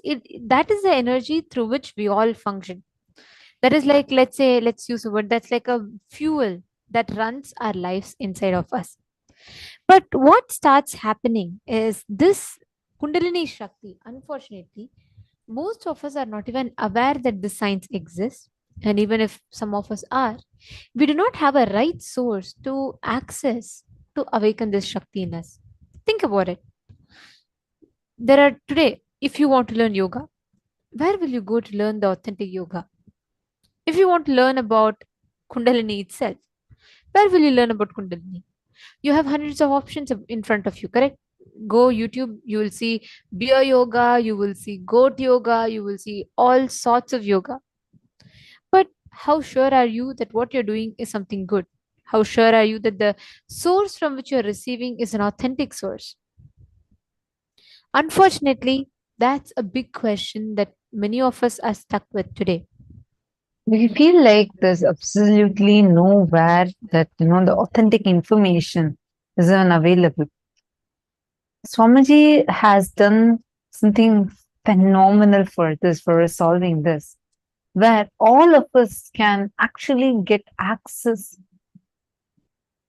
to the authentic knowledge, which is authenticated through 4 types of pramanas, like evidences, 4 aspects of evidences. The first is Shastra Pramana. Shastra Pramana is a scriptural reference, like where from the ancient scriptures, you find how these techniques, these are not something new, but what has been told in our Hindu scriptures thousands of years back itself.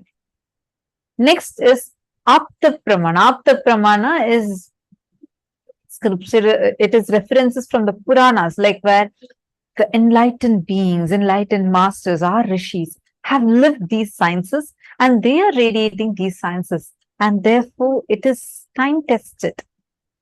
The people have been able to live these sciences.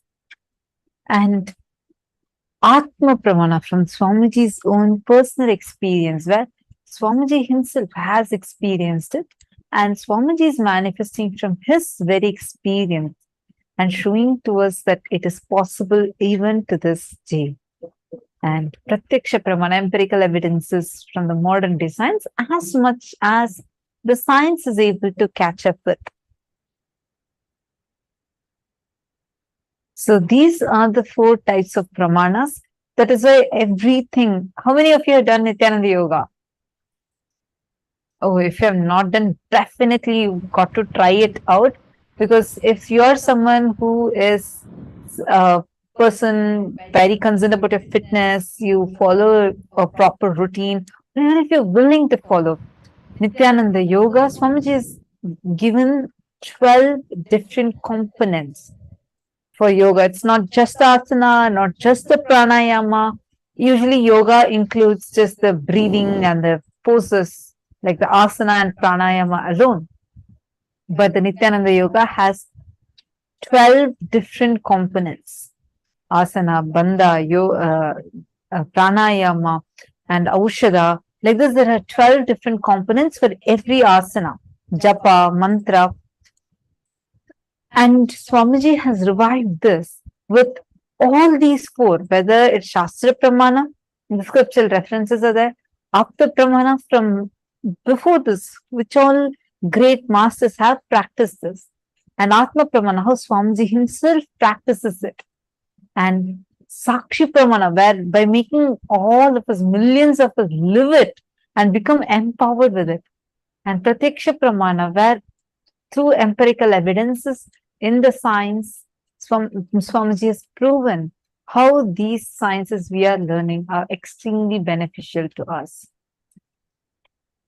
Understand. Kundalini energy, the experience of Kundalini Shakti, the latent inner potential energy in us. This science is something unique to Hinduism. Today, if you see, every single science is completely diluted, and if a person has to go and choose, that person would probably go crazy trying to understand what exactly they need to choose.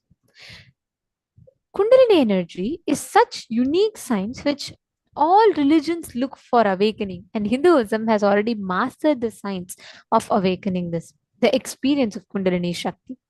Now, why are we talking about this? Because please understand, when you sit in the darshan, in the presence of Devi Parashakti, the divine cosmic energy, the Kundalini Shakti in you gets awakened. The experience of Kundalini in you is awakened, and you start being able to harness the experience to practice that highest form of energy of Devi Parashakti. Now, every one of you that are here, it's important that we understand about this energy experience of darshan, what happens during darshan, and how we can awaken our highest potential. What is the science of Kundalini?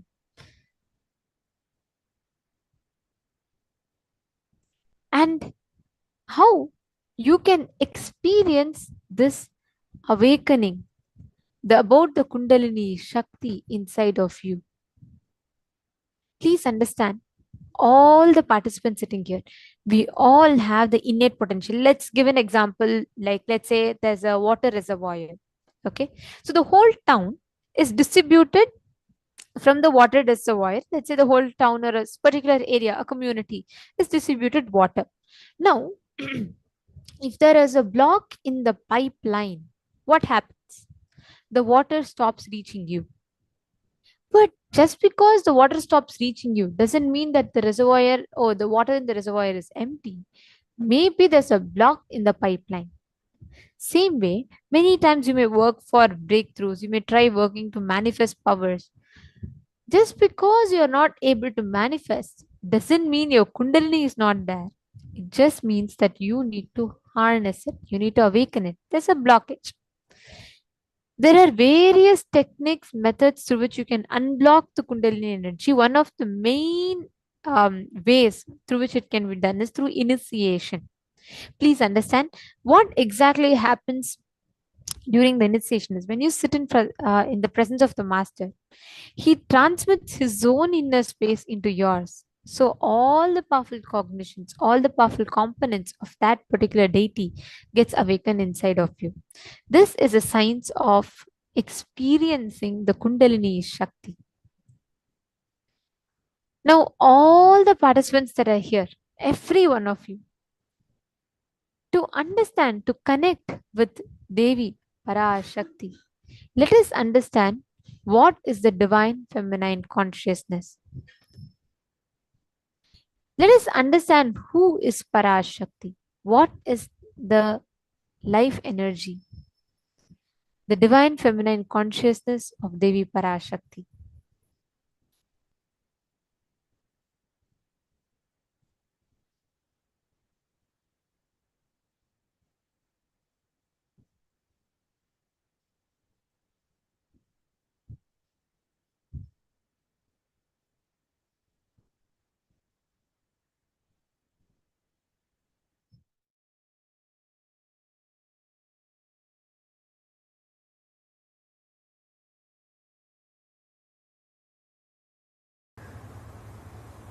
Today's subject is Awaken the Sacred Feminine.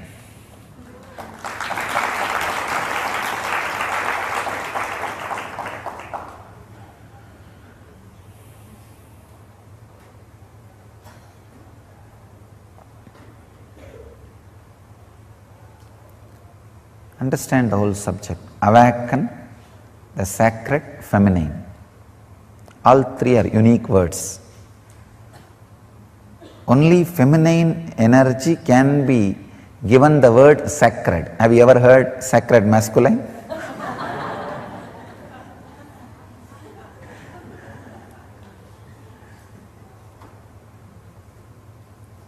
Only feminine energy can be given the title sacred, because when it is awakened, it does so much in your system, and it has nothing to do with your gender. That's the important thing.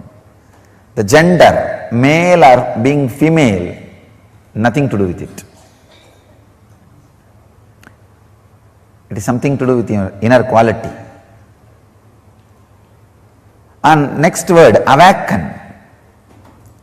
Only the feminine energy, sacred feminine, need to be awakened. You already have too much masculine. The whole world is suffering with too much masculine energy.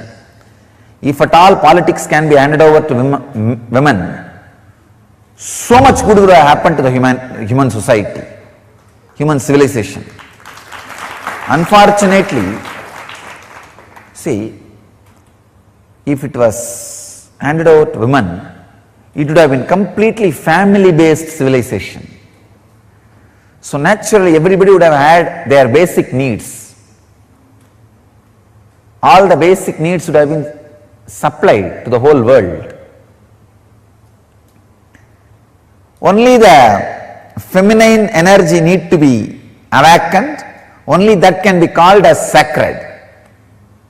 Let me define the sacred feminine. Understand? The extraordinary creativity. Creativity will never be possessive. There are two kinds of civilization. Creativity based civilization, agriculture based. Possessive, possession based, money based. Sacred feminine means extraordinary creativity in any field.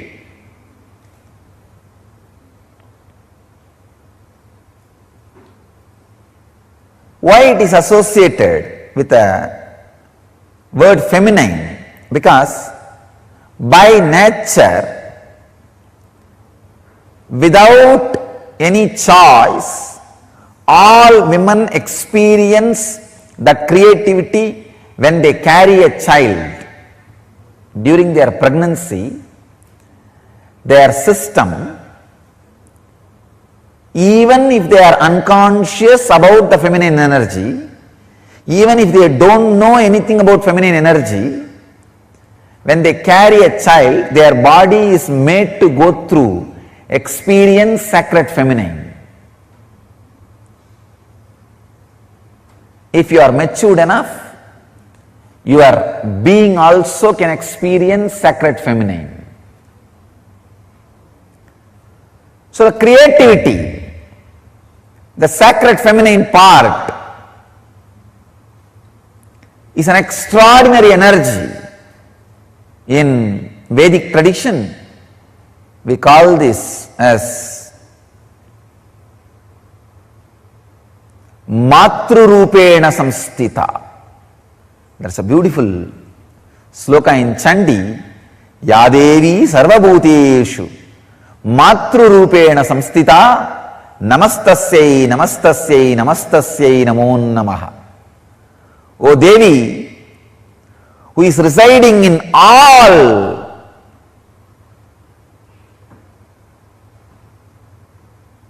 beings, Bhuteshu.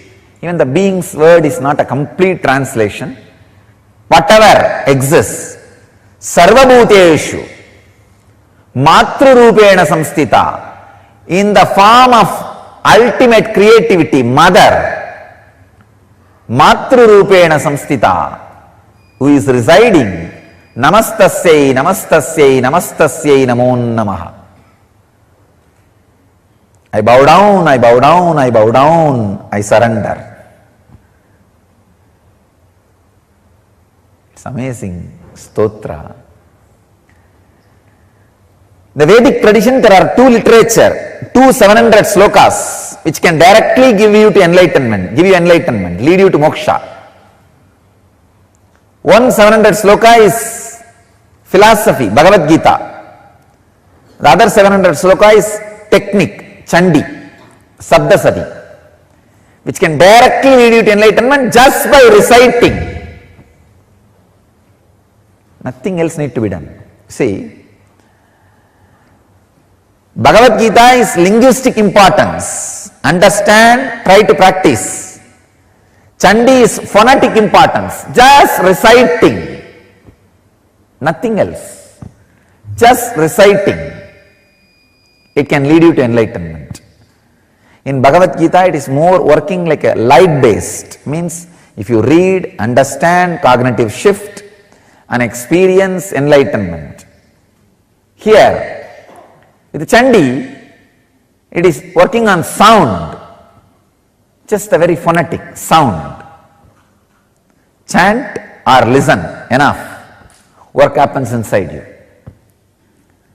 They call it Saptasati, 700 on Devi, the sacred 700 verses on Devi.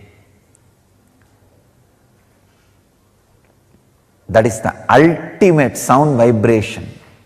I can tell you, I have read lakhs of mantras, but nothing like Chandi. Nothing like Chandi. When you recite, you can feel inside your body that creativity getting expressed. The sacred feminine getting awakened. And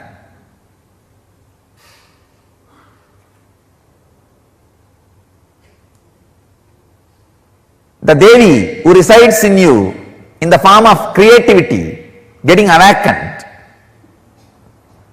The whole body will feel the intense energy just by the sound. Sacred feminine. Understand, just the uttering of the very word, you are in different plane. Your mood is different.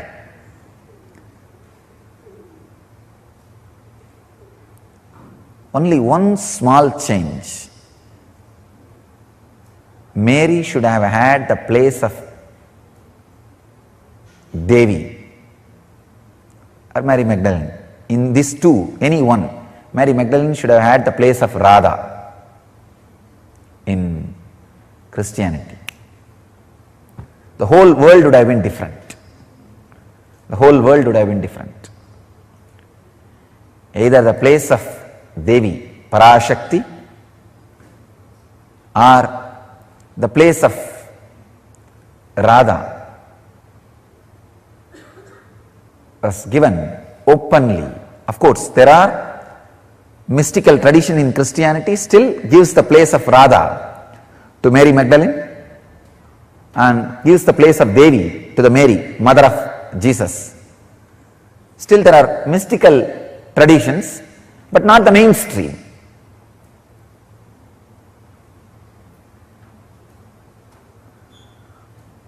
The unique contribution to the spiritual consciousness from Vedic tradition is sacred feminine worship as the mainstream tradition. I tell you, even if everything Vedic tradition gave is lost in some tsunami or earthquake, just if this worship of women, worship of mother, the sacred feminine tradition, if that is retained, then the whole thing can be revived. Because that is the seed. That is the seed.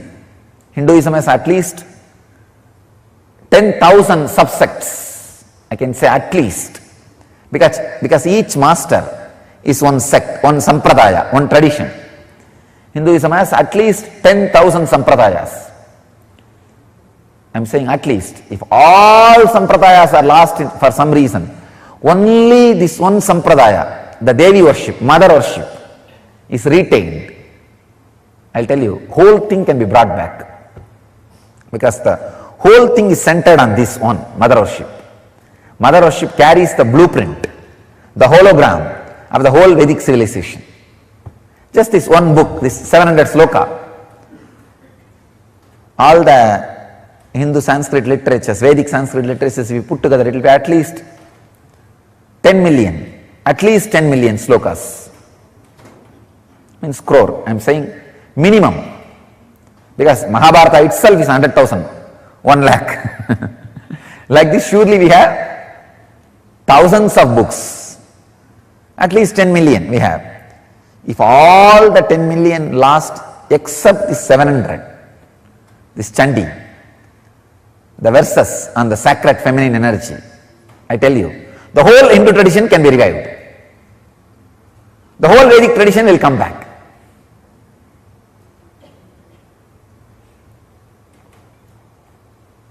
That's a hologram of Vedic tradition. Hologram of Vedic tradition. I tell you, there is no enlightened being on the planet Earth without worshipping the sacred feminine, including me. I am basically a Sakta.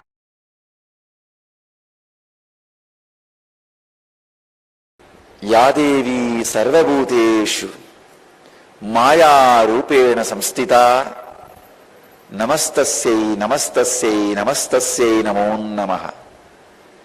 Chandi, this is a stotra from Chandi, verse from a Chandi, describing the glory of divine feminine consciousness. Mother worship is unique to Vedic tradition. It is we who gave this great gift of mother worship to the planet Earth. Understand? No other religion dared first, or still many don't dare worship the mother aspect of God, the mother dimension of God. It is we first time started the mother worship, introduced mother worship to the universe. All the sacred things are looked as feminine in Vedic tradition, whether it is sacred rivers or anything sacred is always looked as feminine. Ramakrishna again and again says, the key to the Brahman, the enlightenment, is in the hands of Devi. Only if she opens the key, you can experience. Again says, the Kundalini in you, the Kula Kundalini in you is Devi. Only if she awakens in you, you will experience the highest consciousness. It is mother energy, which is responsible for anything you see. For any object to retain its shape, the energy necessary is supplied, handled, maintained by mother energy, Maya. It's Prakriti, responsible for Purusha's expression. I can say anything you perceive belongs to Prakriti. Anything you experience belongs to mother energy. That is why even Padakas are regarded and respected in Vedic tradition as Padaka in Achiyar. It's a feminine Devi. Even if your Guru is in the male body, Guru's Padakas are feminine energy. Whether it is a Vishnu Padaka or Shiva Padaka or Guru Padaka, any Padaka, Padaka of any god or your Guru is considered as a Devi, feminine consciousness. Only mother energy can give liberation.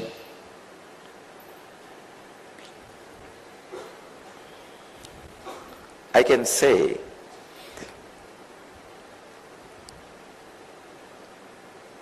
whenever the mother energy is added to you, whether you are in the male body or female body, you experience enlightenment. The pure mother energy, unadulterated by any other thoughts, is enlightenment. The source of creation, the source of sacredness, source of divine is mother energy.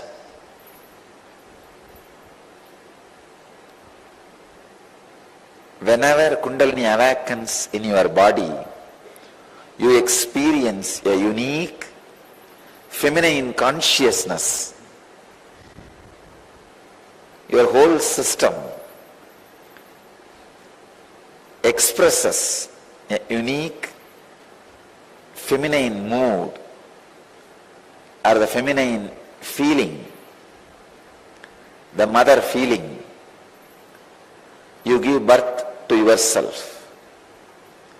When you become mother to yourself, when you give birth to yourself, you became the divine mother, cosmic mother, universal mother.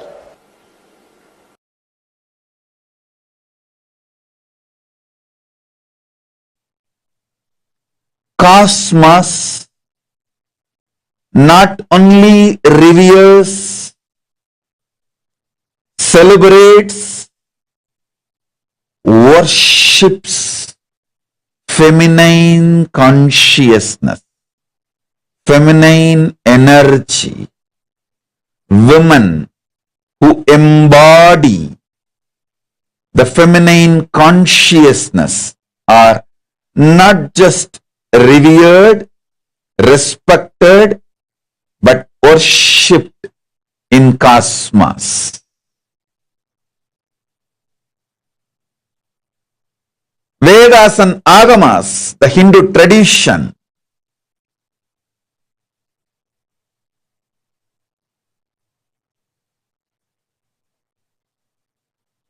not just gives equal right to women, it reveres, honors, it worships.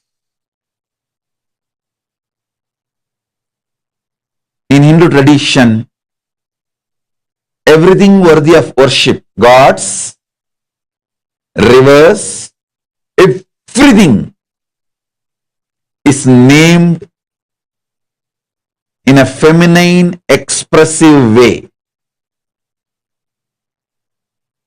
Female names, feminine expression names are given for the Shaktis, energies, rivers, all the whole nature. The earth itself is called as Bhuma Devi in Hindu tradition. In Hindu tradition, the earth is not geography, it is biology. It's not geography, it is biology. It's a living being and it is worshipped as female. And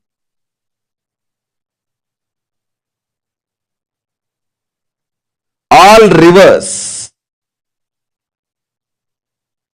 Ganga, Yamuna, Saraswati, Narmada, Sindhu, Kaveri, other than Brahmaputra, one river as exemption, all rivers are given feminine name. Hindu tradition is the oldest tradition, worshipping divine in the form of woman, female form, Devi. Hinduism has a separate sampradaya called Shakta Sampradaya, worshipping feminine energy, worshipping the highest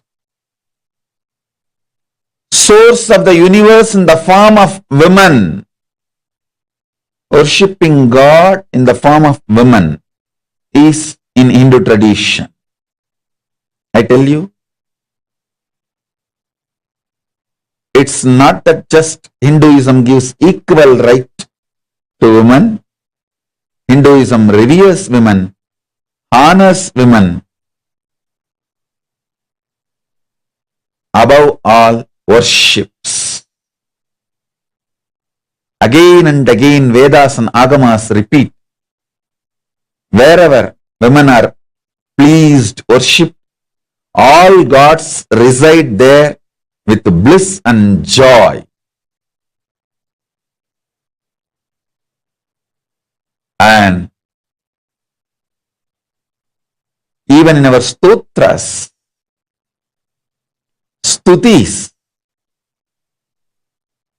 everywhere, the Hindu literatures, whether starting from the Vedas, Shri Suktam, Devi Suktam, Durga Suktam, Saraswati Suktam, or the Upanishads, Tripura Upanishads. There is a set of Upanishads called Tripura Upanishads, where elaborately the Shakta Sampradaya, connecting with the cosmos in the female form, is established as a spiritual tradition and science. Please understand, Hinduism is cosmic science, not just set of beliefs. It's a cosmic science. So beautifully,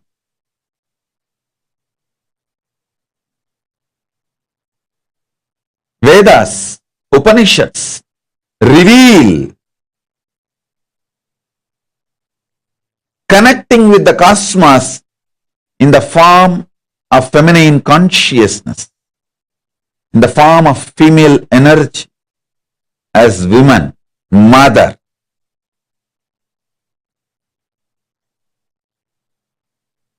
Hinduism is the oldest feminine consciousness celebrating, feminine consciousness worshipping tradition.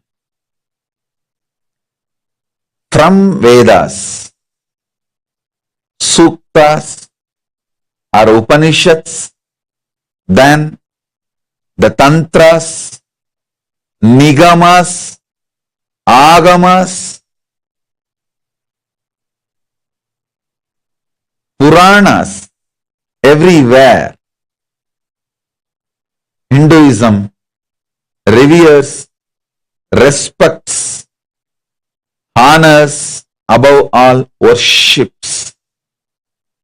Worships women, worships female consciousness,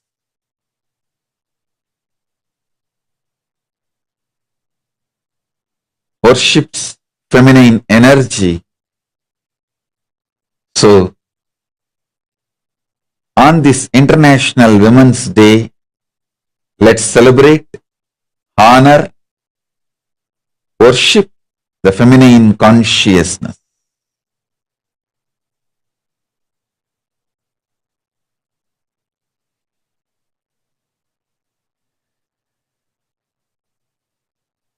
So once again, I thank everyone, all the recipients of today's awards, for doing what you are doing and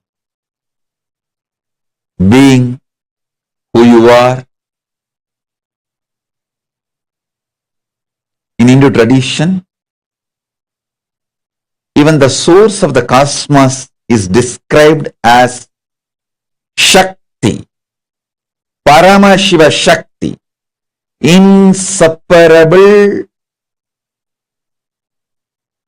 manifestation of Paramashiva. Paramashiva and Paramashiva Shakti is the same one being manifesting in two forms for you to relate with.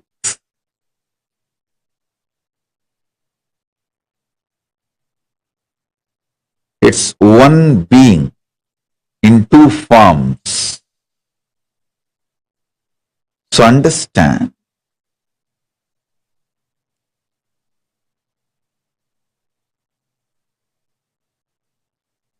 it's the oldest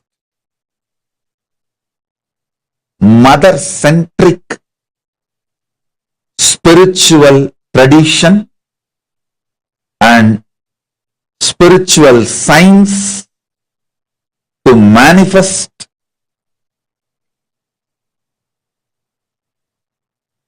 all the great things of the cosmos,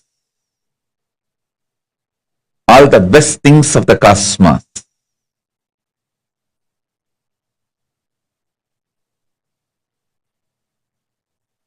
I should say, unique contributions of Sanatana Hindu Dharma, the oldest living civilization, is feminine consciousness, means Devi worship, Shakti Puja. Shakta Sampradaya, and the signs of Nijavatara and Archavatara, where the gods, goddesses take form as the human being or the form as the deity. Signs of Shakta Sampradaya first, and signs of Nijavatara and Archavatara, the third most important. The possibility of enlightenment to the beings of this planet, this three, was unique and greatest contribution brought to planet Earth by the oldest and ancient living civilization, Sanatana Hindu.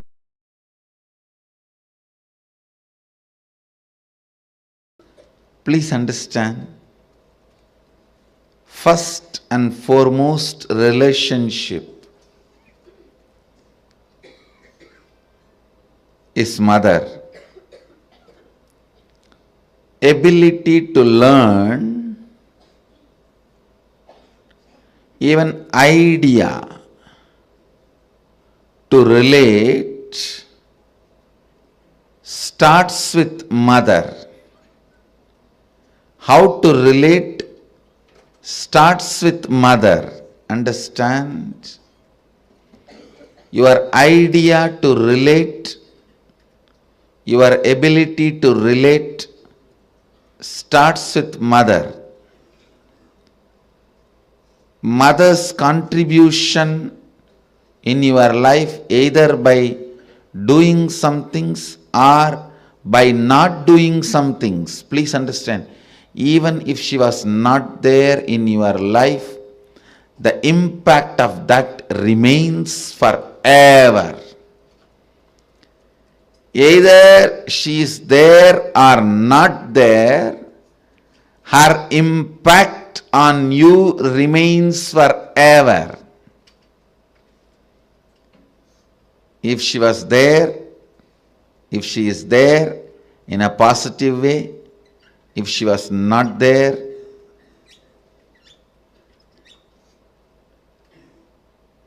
her absence impacts you forever, I tell you.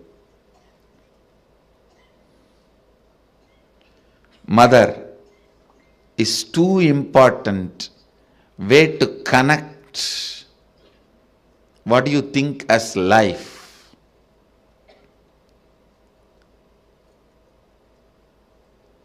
In Vedic tradition, our rishis were aware. Your ability to connect with the mother should be directed to cosmos. It should inspire.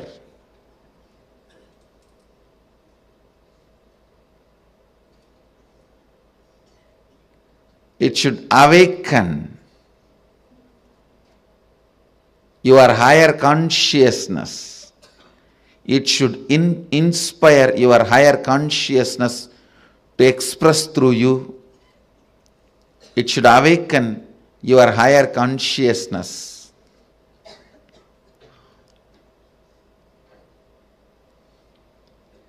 Connecting with life as mother is the most sweetest, most beautiful, most easiest form to ever connect.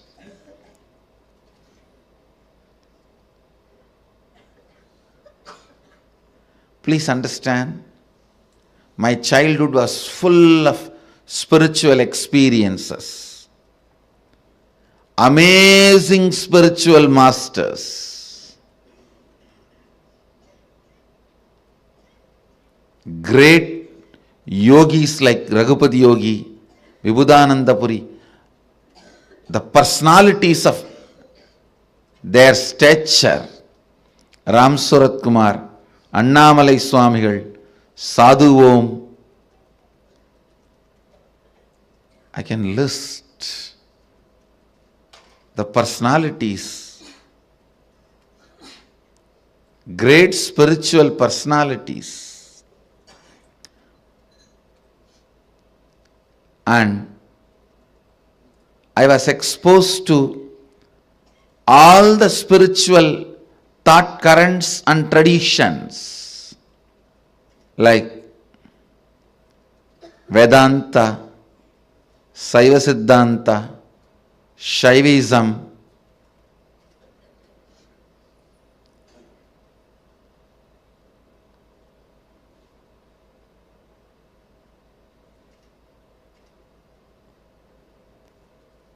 even the thought currents of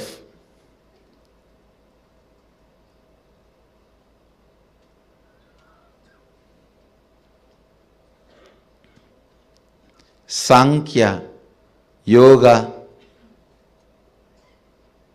Nyaya Vaiseshika, Purvamimamsa, Uttaramimamsa, various yogic sampradayas. But I tell you, I found most easiest, most powerful, most inspiring, most exciting way to connect with life as the form of mother. It's mother worship. I myself chose. After being exposed to so many spiritual masters, experiences and philosophies, I tell you, if you want tremendous peace and healing in your inner space, choose mother worship.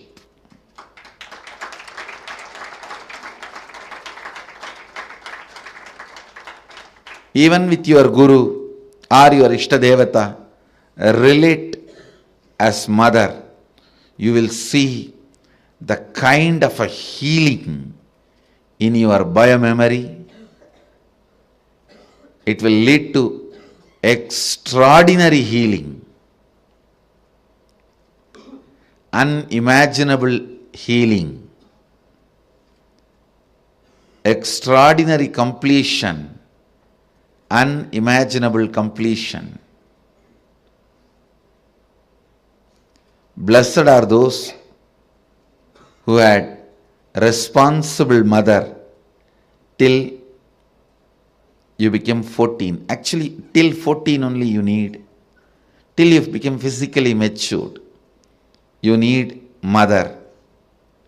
Blessed are those who had life around their mother till 14. I tell you, till 14 if you had mother living around you, living with you, then you know how to connect with mother. You don't need a separate lesson. Connect with the divine the same way.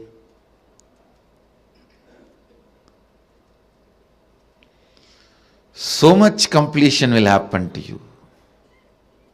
So much means really, really so. People will experience so much motherliness from you in everything, I tell you. When motherliness starts oozing out in you, even the chair on which you sit will become complete. It won't feel the heaviness of you. It will feel you as a blessing. The ground on which you walk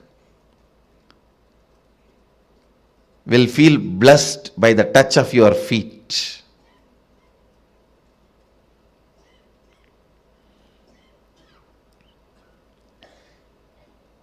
The air you breathe will be blessed. People whom you see with your eyes will experience that love and compassion. I tell you, nothing can be compared to receiving the love of motherliness and sharing, radiating the love of motherliness. If you can't radiate, receive and radiate, whoever you may be, you waste your life. You are missing one of the major dimensions of your life. Whether you relate with your Guru or your God, it can be any God, Shiva, Vishnu, Parvati, Durga, Kali, Ganesha, Subramanya, any God. If you can relate with the tremendous motherliness, if you can perceive motherliness from your God and Guru and radiate that motherliness to the people around you, you have succeeded in the game of completion. You will bring so much completion into you and to others. So much completion into you and to others.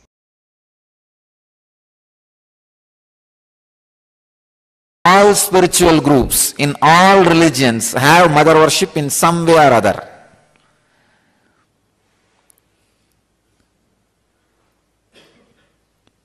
All religions has two parts. One, the spiritual fruit, and religious nut. The religious nut part is always in the masculine power, and it is masculine based. But the spiritual fruit part is always with the feminine worship, Devi worship.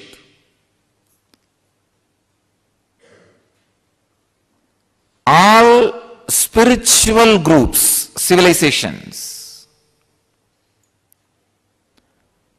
has this mother worship, and that contribution, that mother worship, that very concept, that very truth is from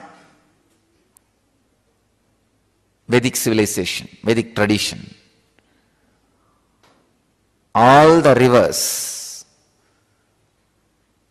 all the sacred things of the nature, everything is feminine for us.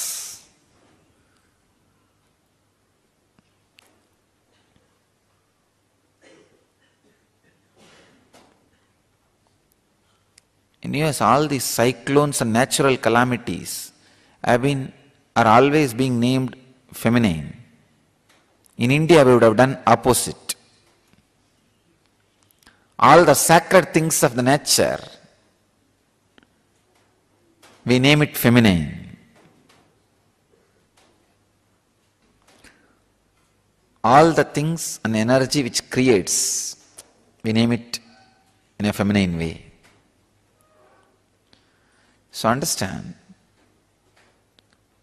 the mother worship is the great contribution to the spiritual civilization by the Vedic tradition, from the Vedic tradition.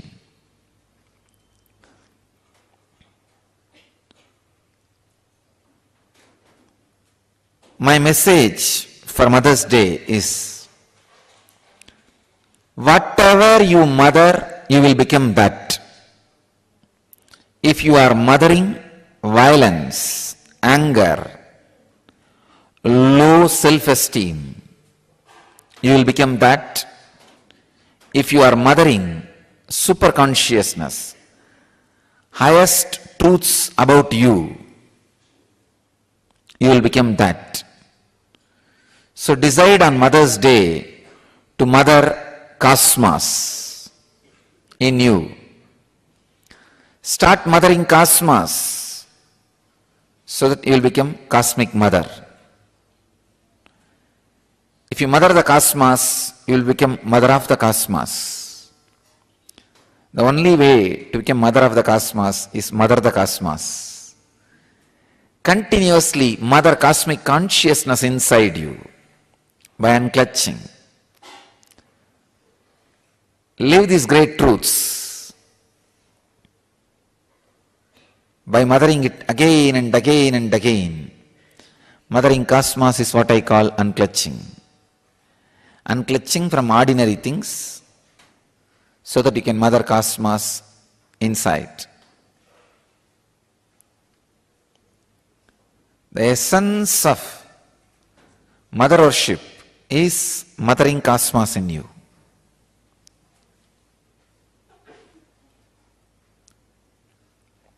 I myself basically a Shakta, mother worshipper. I myself became enlightened only through the Shakta tradition, the mother worshipping tradition. Because nothing suits your bio-memory more than mother worship, because your whole bio-memory is from mother. When the path is through that mother's form, your bio-memory suddenly falls in tune and the whole progress is very quick, fast. Always the energy expression happens only in mother worship. In all other bhavas, attitudes, it takes a lot of time to experience the energy expression. It's Matrubhava, mother worship, makes the energy experience very quick and strong. You may be in the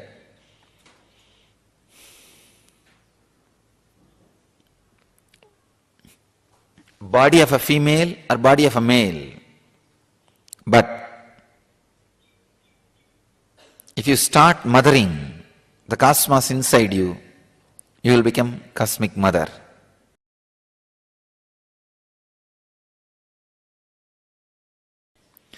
If you see each form of those 10 different dimensions, it represents one great principle, Kali, the principle of enlightenment. Means, if you see her, she is the embodiment of cosmic causal body from where everything comes out. Dark color and holding knowledge sword in one hand and the severed ego head in another hand, giving abhaya and varada.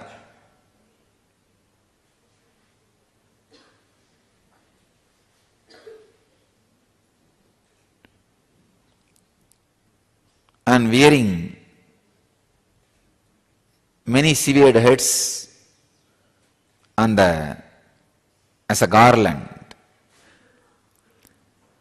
If you continuously destroy your ego with the knowledge sword, it will come up with different heads. All the different heads which are severed, she wears as garland, and the final blow given to the ego, the final head which is destroyed, she holds in the hand.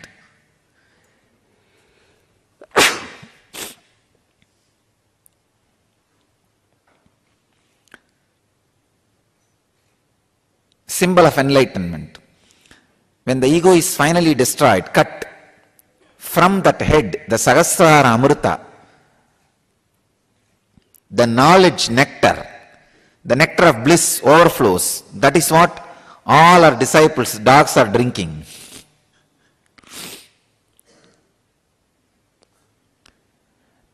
When your ego is cut by the knowledge sword, she gives the boon and protection. Abhaya is protection, Varada is boon.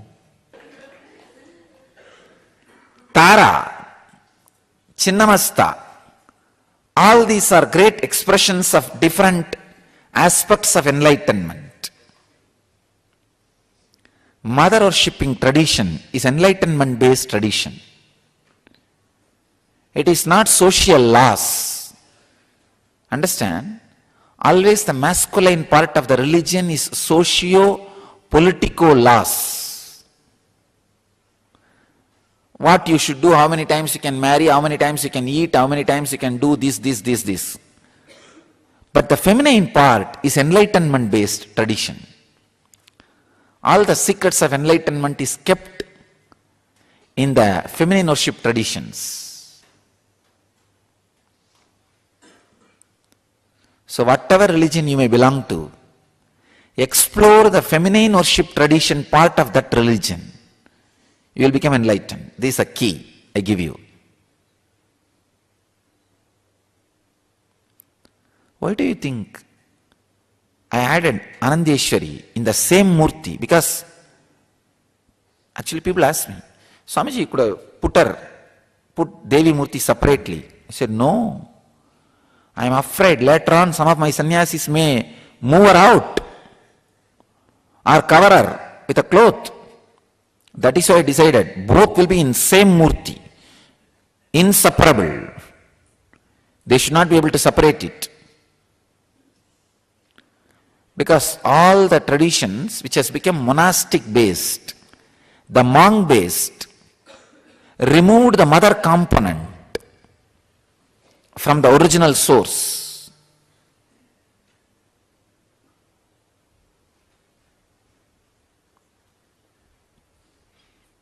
I do not want that to happen to my tradition. That is why I put Devi in the lap itself and took care, always Shiva is holding with one hand.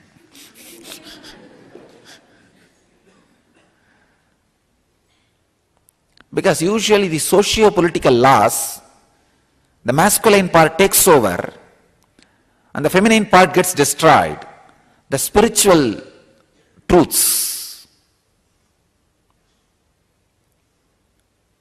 I don't want that to happen to my tradition.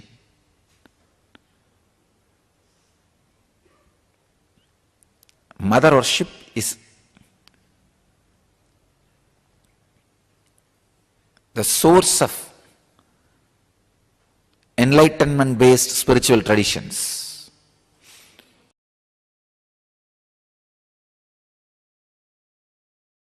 To our Sangha, that is the reason I put Devi on the lap of Shiva, not even separately.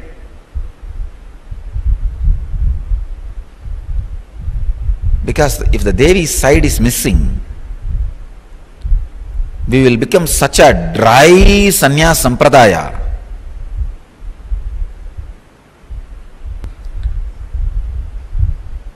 It is feminine energy and the Devi aspect which keeps man not becoming terrorist. Otherwise, the extreme fanaticism added with the aggressiveness of the masculine energy does not bother about violence, lands into non-violence. Little bit of feminine touch, the love dimension added, people will not become violent, terrorists. They will be more loving, compassionate, caring, cultured.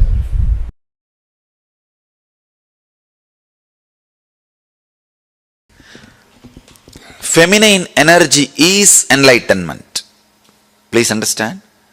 Awakening the feminine energy inside you is enlightenment. I'll first describe the feminine energy, then woman gender. See, woman has more possibility for feminine energy. Otherwise, feminine energy is not confined only to women. So understand the depth. In each one of us, there is an energy which constantly gives birth, expresses itself. Expression is feminine energy. All the adjustments need to be made for the expression is masculine energy. Please understand. The place needed should be created. Means naturally the old has to be removed. The destruction. all that work is masculine energy's work. But the very expression is feminine energy's work.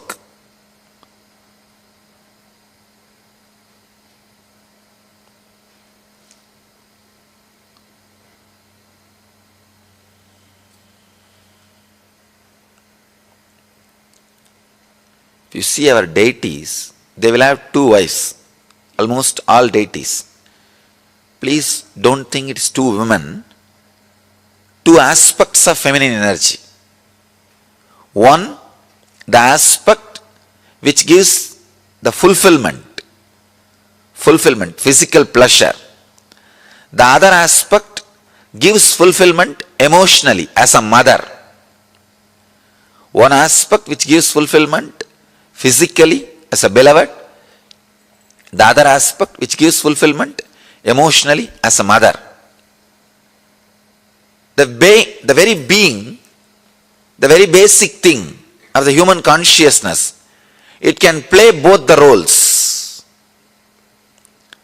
When you awaken feminine consciousness in you, you will see that you are radiating physical fulfillment and emotional fulfillment, which is enlightenment. Practically, which is enlightenment. I'll describe the Arunachala story. The story of Arunachala.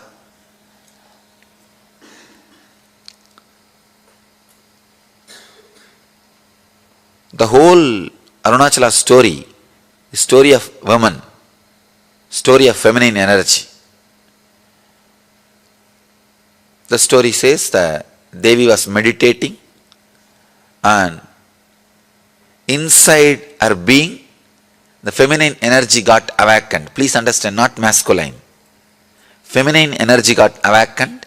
She became Ardhanarishwara.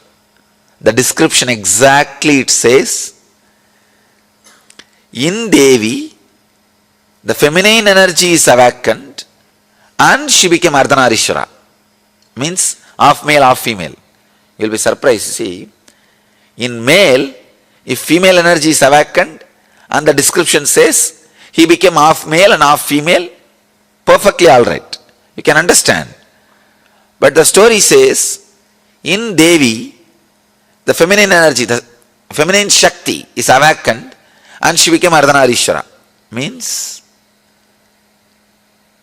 when a woman experiences fulfillment, she experiences her beloved aspect and mother aspect completely.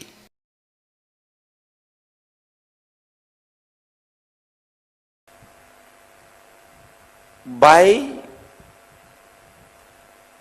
the nature of the muscle memory, women are hardwired for the major three qualities which can lead them to enlightenment quickly, which is a basic necessity for enlightenment: receptivity, passivity, and the ability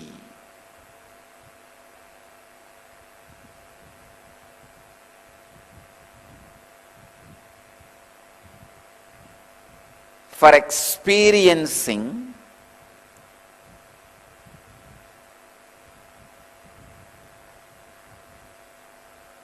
the feeling connection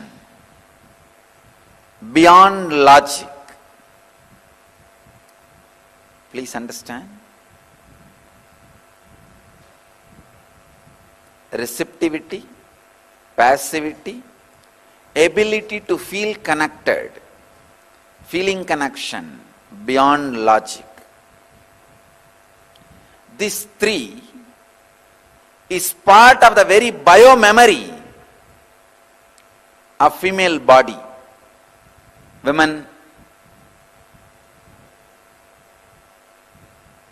bio-memory of women.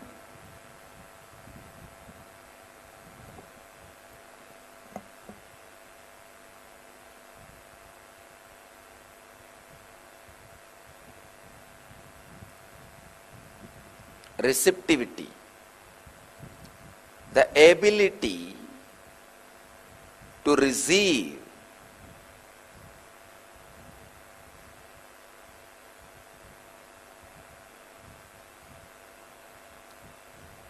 The biomemory of the woman's body is not aggressive.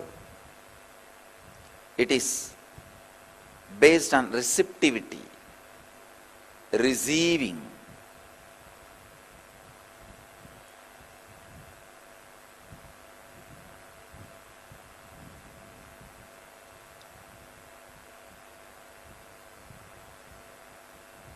It is not based on violence. It is based on passivity.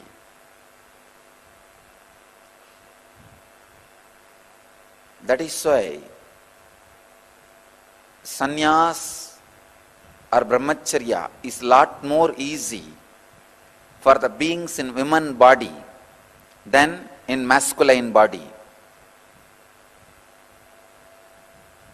Even if you are in masculine body, when you experience the enlightenment, physiological mutation happens in your system. You just go beyond the masculine, feminine identification, an identity. Please understand, I wanted to make it very clear. It is such a subtle subject. Please understand, an enlightened being is neither male nor female or child or transgender. He is beyond all this. Something unique happens in his system. Already, I have done a lot of medical researches and experiments on my body.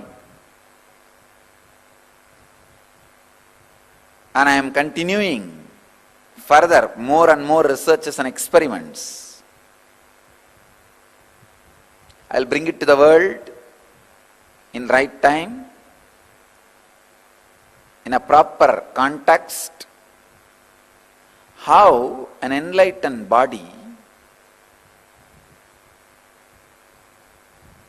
is beyond masculine and feminine. Because during the enlightenment experience, the physiological mutation happens. Please understand, during the Satori, first experience, psychological mutation happens. And during enlightenment, physiological mutation happens.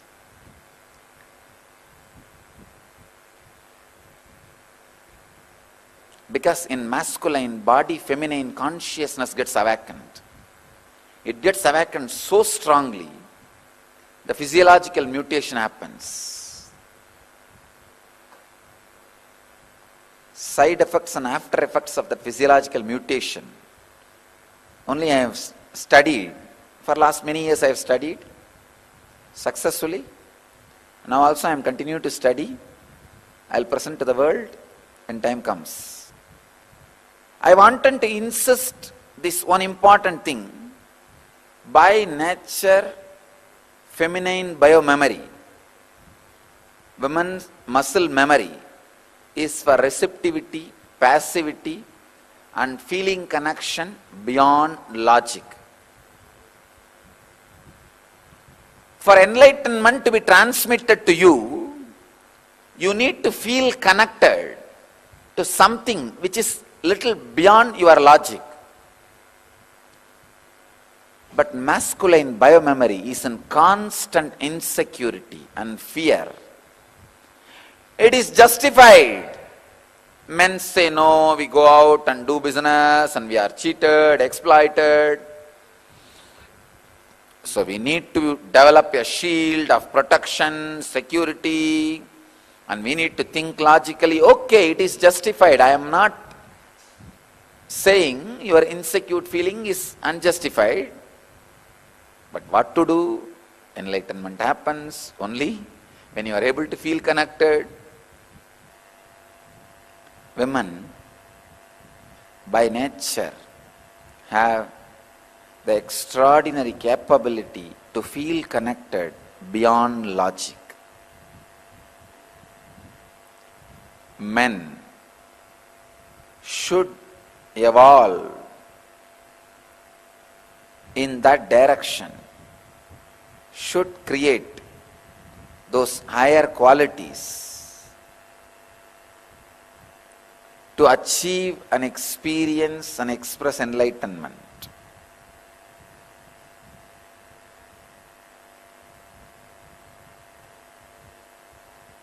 Receptivity, passivity, feeling connection beyond logic are the basic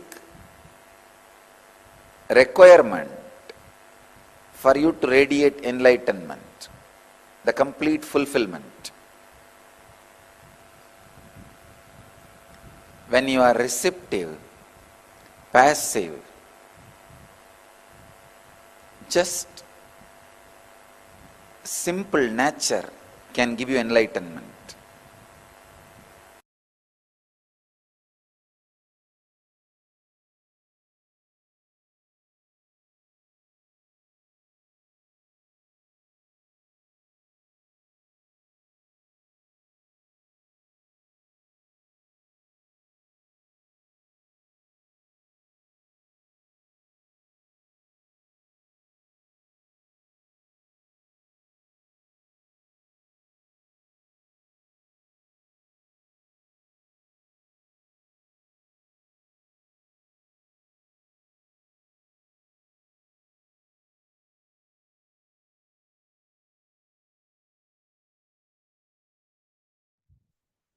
Devi Parashakti, the ultimate divine feminine consciousness.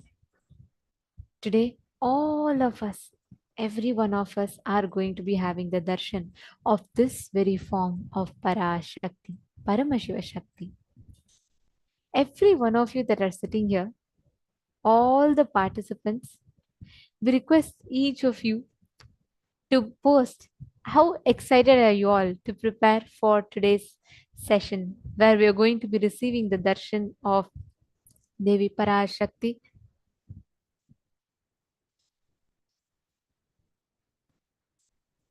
I request all the participants that are watching us on YouTube. It's very nice to see so many of you here. Nithyananda, we welcome all of you for this live stream. We request all of you to post in the chat. How excited are you all? And I'm also seeing many of you have already started posting the questions. Please do hold on. Right after Devi Parashakti comes, you all can post your prayers, your boons and blessings requests, and we will be receiving the darshan from Devi herself. I know every one of us are eagerly waiting. How is Devi going to be gracing us all today? Yesterday's darshan being so powerful, extraordinarily powerful, where Devi was just showering each one of us with so many boons, blessings. Today, let us all get ready. I know I see so many participants already logged into Zoom. If you are watching us via Facebook, YouTube, we highly recommend that you also join the Zoom rooms. It's completely free of cost. You could come and join us because being seen by Devi Parashakti herself is great, extraordinarily great blessing that you could receive in this lifetime. Just to behold a glimpse of a darshan. Wow, how wonderful it is, isn't it? The magnificent darshan. And I just wanted to also share during this time, during the darshan, the jewels that you see that she's adorning on herself are all the love and devotion that each devotee has offered directly to Devi Parashakti in the Nija Avatara of our beloved Swamiji. Whoever wants to adorn Devi in this physical manifestation, you have an opportunity because you will get an amazing, amazing blessing where Devi herself, Parashakti, Paramashiva Shakti, Parameshwari, Jagan Mata, Jagat Janani would be beautifully gracing us wearing those jewels. Anyone who wants to offer this, please do let us know. We have a unique divine opportunity for it. It can be your any jewel that you want to adorn her with. Actually, Dhyana Shloka of Devi very beautifully describes her form. Sinduraruna Sinduraruna vigraham Vigraham Trinayanam trinayanam Manikya Mauli Manikya Spurat Mauli Tarana Taranayaka Shekharam Shekaram Smitamukhim Smitamukhim Apina Apina Bhakshoru Vakshoruham Panibhyam Manipurna Ratna Chashakam Raktotpalam Bhibratim Saumyam Ratna Ghadastha Rakta Charanam Dhyayet Paramambikam. It very beautifully describes that the Devi, Sri Mata, is seated on a lotus posture, and Sri Mata is like this red sindhura and like a rising sun. She has 3 eyes, wears a crown decorated with gems, manikyas, wears the moon with a very beautiful face, very nice arms, holding a vessel decked with gems, filled with nectar in one hand, and a blood red colored lotus in the other hand. I am meditating on the one who is Para, who is Ambika. It continues to describe Arunam Karunam Tarangidakshim Dhritapashangusha Pushpa Bana Shapam Animadhibira Vritam Mayukair Ahamityeva Vipag Bhavani. This verse beautifully describes how her eyes are glowing like the sun, or Aruna, with the light of the compassion. Her arms are holding the Pasha and Ankusha, which is the gourd and the noose, and the flower arrow. The one who's surrounded by Shaktis like Anima and all the other Ashtamaha Shaktis. She is Bhavani, who is present as Aham, or the self in each of us. Actually, this reminds me once in one Shvoham process Swamiji was conducting. I think this was in 2014 December. And Swamiji was conducting a very powerful Shvoham process where Swamiji is in middle of the mandala and everybody sitting around the mandala. And Swamiji was giving us various different initiations, and Swamiji conducted the Shri Chakra process. It was such a powerful process. One of the participants said, actually many participants are sharing that Swamiji, we see it's like too bright, like I can't close my eyes. I'm just, even if, when I'm closing my eyes, I feel like there's a lot of brightness. Swamiji said, that's exactly how Devi Parashakti's glow is. When we say, Arunam Karunam Tarangitakshin Tapashankusha Pushpavana Chapam, like literally, she's glowing so much. When you have her darshan, even when your eyes are closed, see, when something too bright is there, we immediately tend to close our eyes. But Devi Parashakti's darshan is so powerful, supremely beautiful, such that even when your eyes are closed, you will feel that brightness so strongly that she's extraordinarily radiant. That is the radiance of Parashakti, which is why yesterday, how many of you felt when Parashakti just sat for the darshan to grace us all, to shower herself upon all of us? How many of you felt like you just cannot take your eyes away from the screen? How many of you had this experience? Take a moment and post it here in the chat. How many of you felt that, like, oh my God, this is just too much. I just can't move my eyes away. I see so many of you laughing. Yes, ma, yes, surely. See, understand? Now, all of us literally, because we saw Parashakti, Parameshwari, Jagat Janani, physically landing and radiating through Swamiji. Devi is so beautiful. Like Swamiji said, just by seeing the form, she enters into us forever. That the whole Dhyana Shloka, it very beautifully describes each form. Just seeing the form of the Mother Universe, seeing the form of Jagat Janani, Jagadambika. She literally is the source from which all of us rise. So every time we have the darshan of her, Swamiji will tell, whenever during Devi Bhava darshan, we have a unique process which we do where we call out, we ask for mother.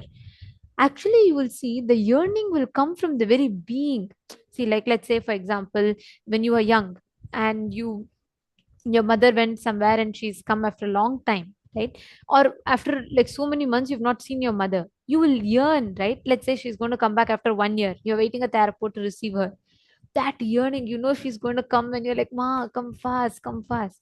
Literally our being will have that exact experience inside our inner space when we receive Devi.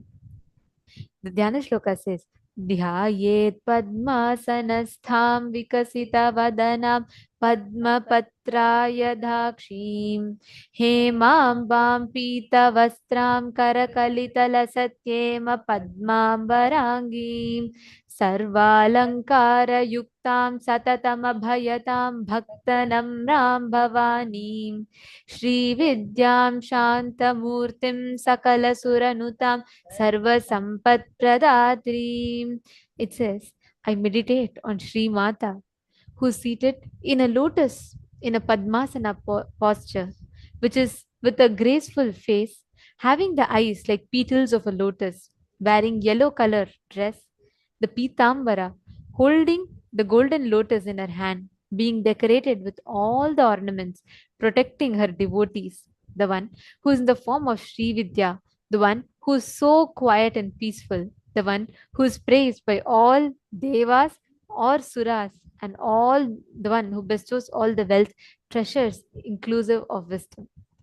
Devi, she sits adorned with all the jewels. Understand this as this verse beautifully tells, which having so many jewelry that adorns her, which protects her devotees. Every jewel that Devi adorns herself with, just as I described, I just feel like, the form that is behind literally describes this Dhyana Shloka, the form of Devi Parashakti, Paramashiva Shakti that is behind, literally describes this very form, right? The Dhyana Shloka describes this exact form of Devi, sitting in that serene, silent posture with all the jewels adorning her. Understand, when you offer the jewel to Devi Parashakti, it will remain till time remains. Swamiji has blessed that till time remains, that form of gold that is offered will remain as that jewel, and it will adorn Devi only. It will And adorn understand that form in which Devi is manifesting, that Nija Avatara. and understand when you offer anything to Parashakti, as long as Parashakti is blessing you by accepting that offering, those many yugas, you will get to be in her loka directly at her feet. Understand? This is like a direct, have you all heard of this wormholes? Like where in space, if you had watched this interstellar movie, after Swamiji told in the last program, definitely you'll be knowing what I'm talking about, right? Where it reduces the space and time by few million light years. Like you can just go from one side to another, like what should be taking, let's say, 500 light years away, will just take you 5 minutes. So, like that, we are having literally Paramashiva Shakti, Parameshwari, just landing for us. And she herself is accepting our offerings. Anybody who offers during this time, understand, you will have direct visa to Shripuram. Like directly you will get the visa. You won't need any other tapas, nothing else. Directly, as soon as you leave from this body, your access there, already a seat will be booked for you, where Parashakti is there, and you will get to reside at her feet. Vimalesh VG saying, Nithyanandam, I was feeling like in 2009 in Salem NSP class. Wow. It was absolutely beautiful, right? Like yesterday I saw so many of us literally pouring tears of gratitude because Parameshwari, Jagat Janani, had come physically for us. The way she manifested for us, I was like, oh my God, this is just, isn't this extremely sweet? Extraordinarily divine, just manifesting for each one of us. Devi Parashakti Parameshwari. She is the most compassionate, most beautiful form. Literally manifests, radiates, continuously makes herself available. Understand, to this form, anybody who offers their whatever they want, she literally accepts it. Imagine a mother, whether you give her, if you see the small kids, right, they will just write some small drawing and they'll just go and say, mom, this is for you as a gift. Even that one she'll take carefully and she'll say, oh God, this is my son's gift to me, my daughter's gift to me, and she'll keep it safely. Imagine the cosmic mother, whatever you offer to her, even if you offer, even if you think this is all I have, that one offering she will accept, she will cherish, and she will keep it with herself. So please understand, every one of you that are sitting here today during the darshan, any one of you that want to offer your jewelry to Devi Parashakti, you want to gift to Devi Parashakti, you want to offer out of your gratitude to her, you want to adorn her. Yesterday, so many of you posted how you saw the beautiful anklet on Parashakti's feet, how you saw the beautiful necklace.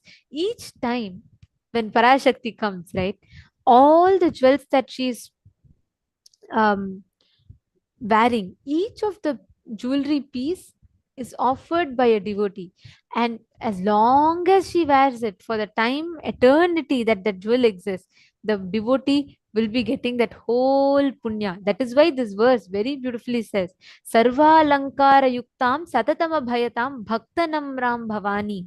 It says that all who the one who is decorated with all the ornaments and protecting her devotees, as long as that ornament sits on her, that devotee, she herself personally goes and protects.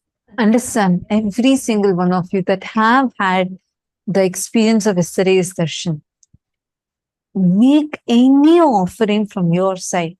Understand, when you offer, whatever you offer directly reaches the feet of the divine. Understand, that will only open you up to receive the blessings. The participants, viewers who are willing to offer any of your jewels, ornaments, anything as your offering of gratitude, love, devotion to your mother, the cosmic mother, Parashakti herself, Devi, Parameshwari, Jagan Mata. Whoever wants to make any offering, please let us know, because this is going to be like we are going to be choosing the people.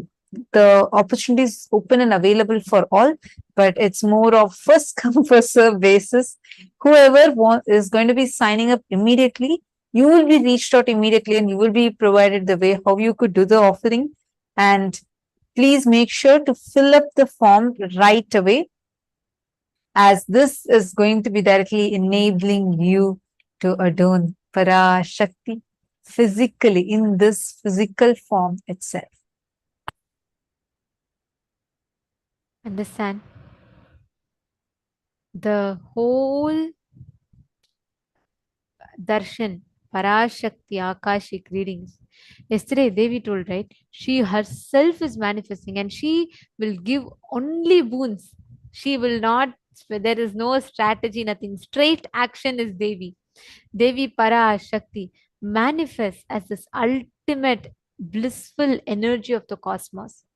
Every one of you that wants to offer the jewel, any one of you that want to offer to Devi Parashakti, you all can head to events.kailasa.org/payment, and you can sign up, you can choose and understand whether you want to offer your ring, you want to offer an anklet, you want to offer anything that you want to offer. You can go ahead and sign up.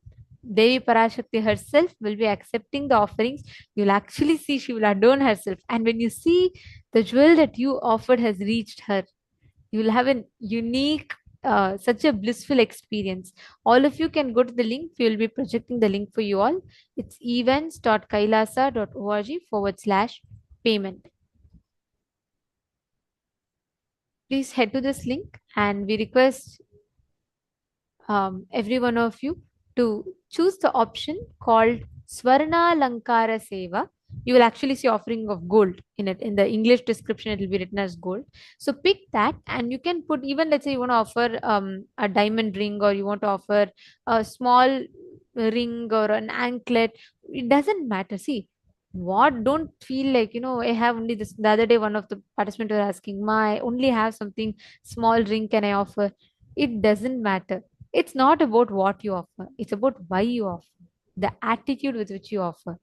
As long as gratitude fills you when you offer, Devi will accept it. Devi accepts anything and everything.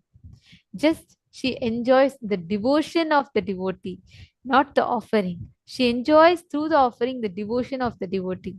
So when you see Swamiji wearing all these beautiful jewels that you offer, you'll feel like you yourself are there. Swamiji is personally blessing you. So that's one of the best experiences to have. We have projected the link for you all. Please head to this link and you all can sign up. Any of you that want to offer, even if let's say you don't have, like, not necessarily able to take a step towards jewels, but you feel like you really want to offer something to Devi Parashakti, go ahead. You all can sign up in this link and fill the form to offer Guru Dakshina or Pratyaksha Pada Puja. Devi is herself come down at right in this time of Navaratri, most powerful time to have the darshan. So do not miss. Please go ahead, and we request every one of you to, whoever wants to make the offering, you all can go ahead and you can sign up.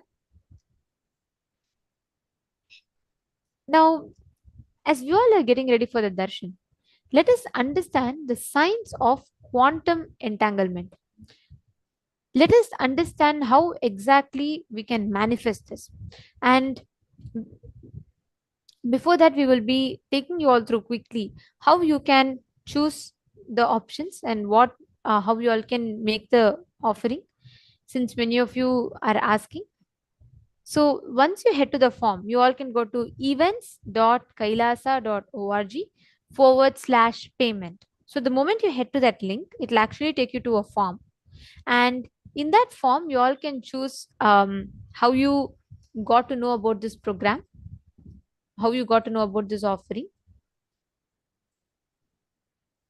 So you can choose here as, if you're watching us on YouTube, you can choose YouTube, or you can choose program. You can choose the last option, program, and you can put the name of the enricher as Acharyas. And you can put the status as, you can click this and you can put waiting for bank details. And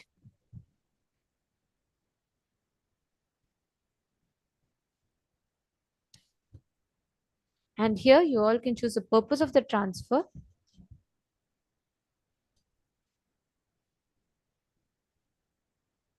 Yes, Swarna Alankara. This is the option. So you all can choose Swarna Alankara for the Nija Avatar gold offering to adorn the SPH. And you can choose the preferred date of offering if you have any date specifically that you would like to offer. And you can put here amount. So here, if not the amount, you can type what you want to offer. Let's say you want to offer a gold chain, which is 50 grams, or you want to offer a necklace set, or you want to offer a diamond earrings. Whatever you want to offer, you can describe and put its weight.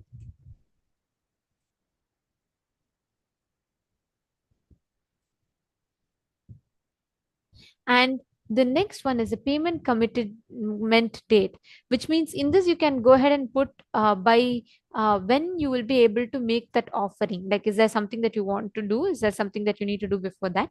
So even if you have an intention to offer, please do fill this, and our team will be able to reach out to support you and how you can make this offering.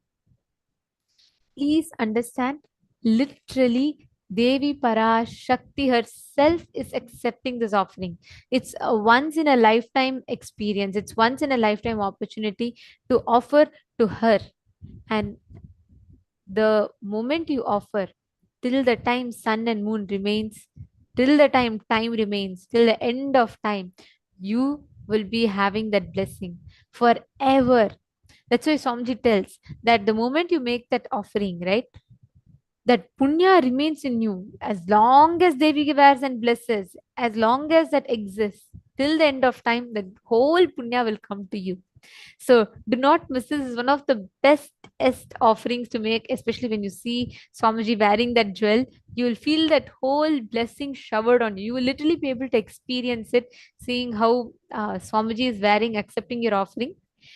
Now, any one of you that want to make the offering, please take a few minutes, fill it up. And even if you have some questions, let's say you didn't understand or you want more clarification, please feel free to post that in the comments in the chat, and our team will reach out to you. Even you want to offer but you don't know certain procedures, you have doubts, fill the form. Go ahead and fill the form, and our team will reach out to you for you to guide you further.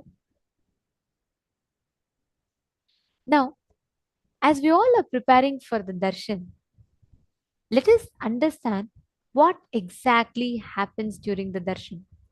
The science of quantum entanglement. What is exactly darshan? What do we experience during the darshan? And how we can manifest that ultimate experience of entanglement during the darshan?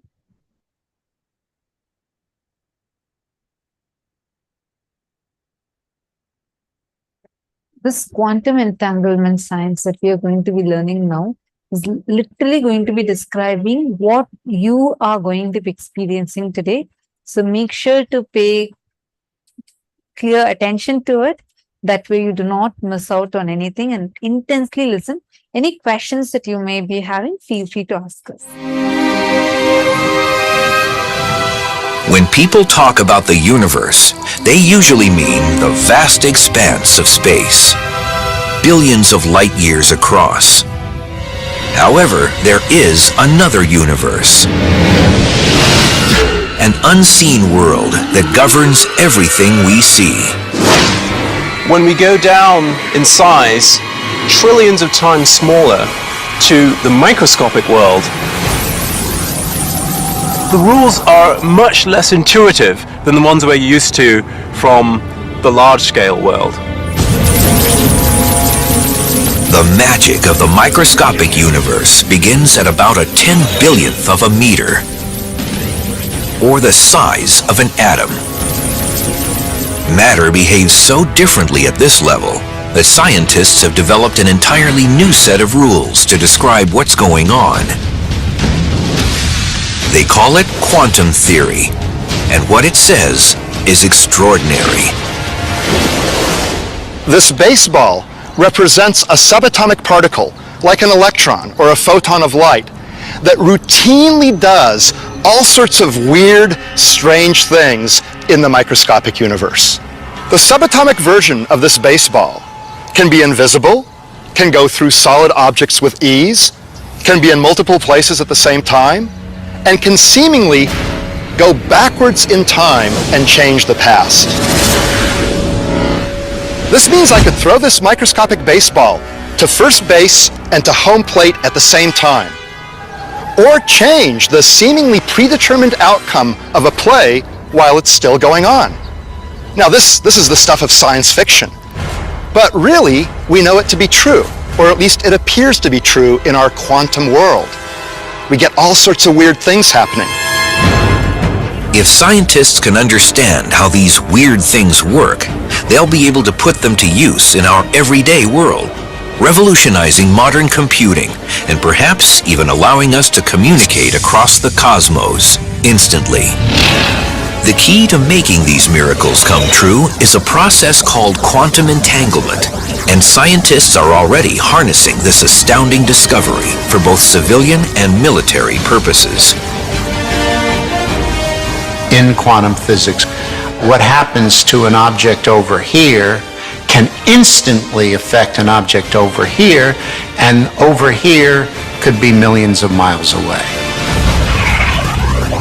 This is how it works. When two subatomic particles interact, they can become entangled. That means their spin, position, or other properties become linked through a process unknown to modern science.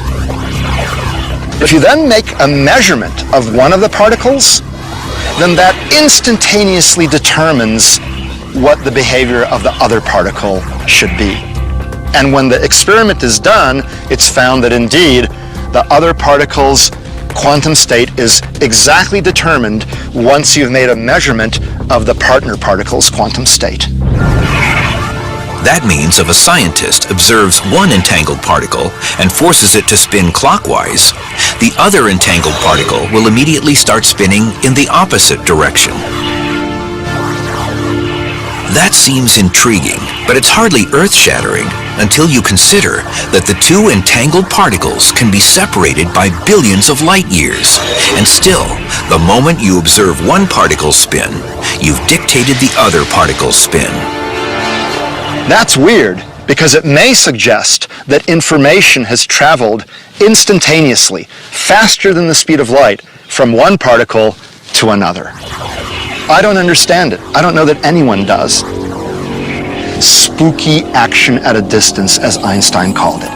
What's surprising is that when you make a measurement of one particle, you affect the state of the other particle. You change its state. There's no forces or pulleys or, telephone wires. There's nothing connecting those things, right? How could my choice to act here have anything to do with what happens over there? So there's no way they can communicate with each other. So it is completely bizarre.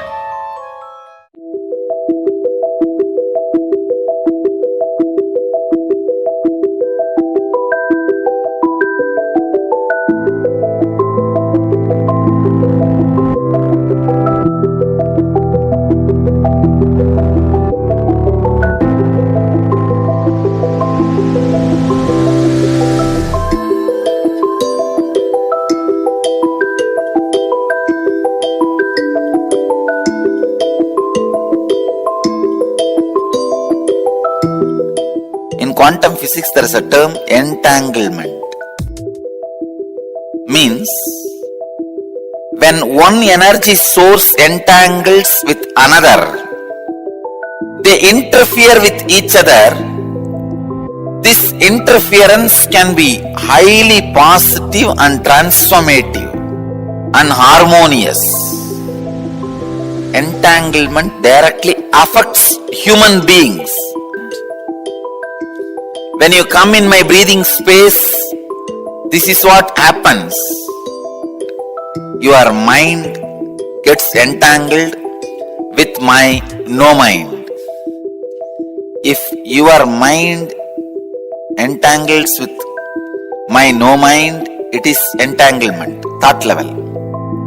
Next, if your muscle memory gets entangled with my muscle memory, that is called entrainment. If your biomemory gets entangled with my biomemory, it's called enlightenment. Entanglement can move to entrainment, then entrainment can become enlightenment. Entanglement means two persons falling in tune with same thought. Entrainment means two persons falling in tune with the same idea. Enlightenment means two persons uniting beyond ideas. Understand, when you are in entanglement with me, I give my inner space to you, which is lighter than the outer space. All I do is, for a few minutes, a few seconds, I I make your inner space lighter than the outer space by removing the mass, dirt. Those few seconds you are in entanglement with my inner space, purest consciousness. Once you are exposed to that, by and by your biomemory, muscle memory, inner space, everything starts enjoying that space and starts living in that space. It becomes living enlightenment. This is the way. The entanglement becomes entrainment, entrainment becomes enlightenment. Entanglement is initiation. Entanglement is the most powerful way. Entangling yourself with an enlightened being is the most easiest and powerful way to raise yourself to the higher level and get enlightened.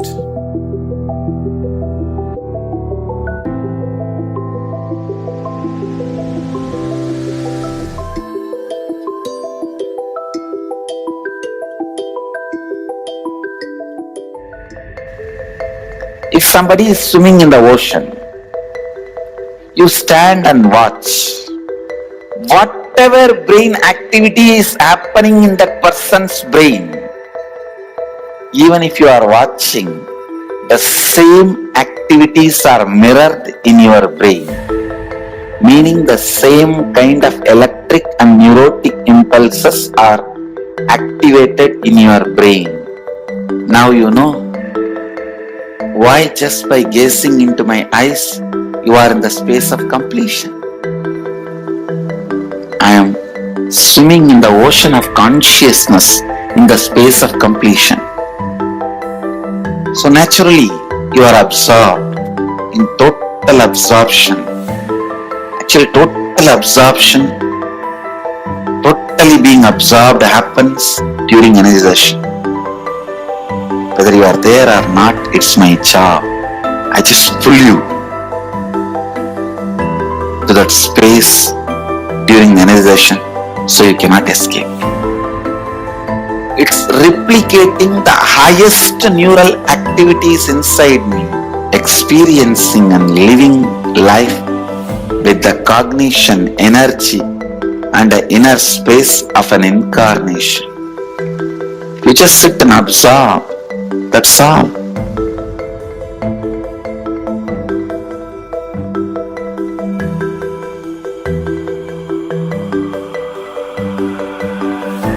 The Shaktini Pata is the word for quantum entanglement. If I have to roughly translate, Sadashiva uses the word Shaktini Pata. He goes even one step further, even taking bath in the same water in which master took bath or the deity has been given bath, and sprinkling that same water on your head. So, to the extreme level, Sadashiva describes this quantum entanglement not only in the physical level, even thought currents. If I express certain thought current and you are wow, you feel wow about it, then the entanglement has started. What is being told to you? What for I stand? What is the concept I share? And what I inspire in you only will get strengthened and become experience when I am entangling with you. The Shaktini Pata with me means the concepts for which I am standing will be reality for you. I am very clear, you are Sadashiva, whether you understand or not. And more of that truth I will manifest in your body, mind, muscle memory, biomemory, everywhere. That manifestation is powers, and more you manifest, play with the powers, more and more you will be grounded into the reality you are Sadashiva, ultimate. I am entangling you for this experience.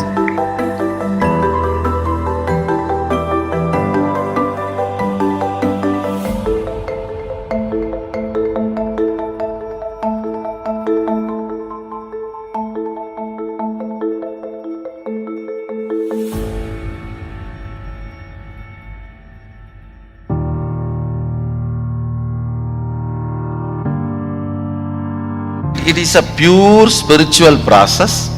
The basis of the Shaktinipada itself is oneness, Sadashivatva, Shivoham. That is the basic understanding from where the Shaktinipada, the entanglement starts. So, in few days, more and more they start getting entangled with this truth. The more and more powers manifest. When they manifest the powers, they get more and more entangled with the original truth. Actually, powers are side effects of the entanglement with the original truth. When we express, manifest, we inspire the people who are seeing to come back to this original Shivoham space which they are also carrying. When you see somebody swimming, your biomemory gets the confidence you can also swim. That mirroring neuron effect starts happening. When you see power manifestation going on, even you get entangled with the Sadashiva space of the person who is manifesting the power. It's not bound by time and space. You are teleported to that space. You are transported to that mystery. You are transported to that level, to that initiation, to that experience. The entanglement happens more between the person's core consciousness and me. The moment he decides he is seeing me, that is enough. Even if he does not see me, his decision is powerful enough for me to entangle with that person. Shaktinipat is not limited to the physics of time-space. Even the two-way video conferencing screen is just to trigger that first few minutes. They need to be triggered, that software need to open up. Just for that only, the two-way video conferencing screen. After that few minutes, you may not even need that screen. The entanglement has started happening. How I heal through healers. Each one of my healer is continuously in entanglement with me. He may be wherever he is. That is what I prove when I materialize. See, when a devotee can receive vibhuti or kumkum and materialize, same thing. The deity also receives vibhuti, kumkum and materializes. How? When somebody's kundalini is awakened, when somebody is initiated as a healer, is in entanglement with me, same way the deity is also in entanglement with me.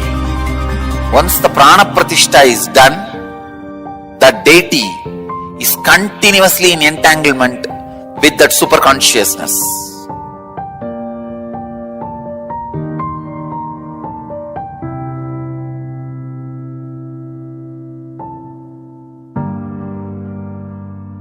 I can give you a simple technique to have entanglement with me. Just morning, sit in the satsang, that's all. Every day morning satsang itself is entanglement with me. If you are in the entanglement level, just physical healing happens. If you are in the entrainment level, means muscle memory, doing what I am saying, the transformation happens. If you are in the enlightenment level, just melting, the very mystical doors of life opens and the enlightenment, conscious explosion happens. And my every satsang is programmed, I can say, entanglement enabled. The constant entanglement happens. That is why many times the ideas which you never heard directly from my mouth or from the discourse, you will be telling to others. You would have heard only 5 ideas, but when you expand it to others, explain it to others, when others question you, you will have 25 ideas coming out of you. You may be thinking, where did I get this entanglement? This levitation, kundalini awakening, everything happens just through this great truth of entanglement. Nothing else. Blessings to all of you. This quantum entanglement will make quantum enlightenment manifest in all of you.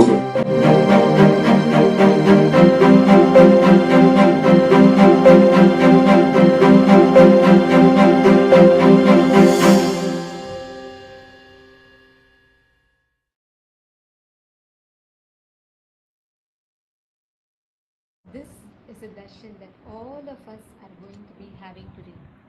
Today, during the Bhava Samadhi darshan, where we are going to be experiencing Devi Parashakti, Paramashiva Shakti herself manifesting. All the participants, every one of you that are sitting here. Now, let us all get ready to receive the darshan of Devi Parashakti. Please sit straight with your head, neck, and spine in a straight line. Today, we will be all receiving the alive darshan,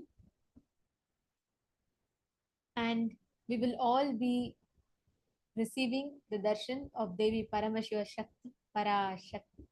Let us all get ready. Please sit straight. With your head, neck, and spine in a straight line. Chant the Mahavakya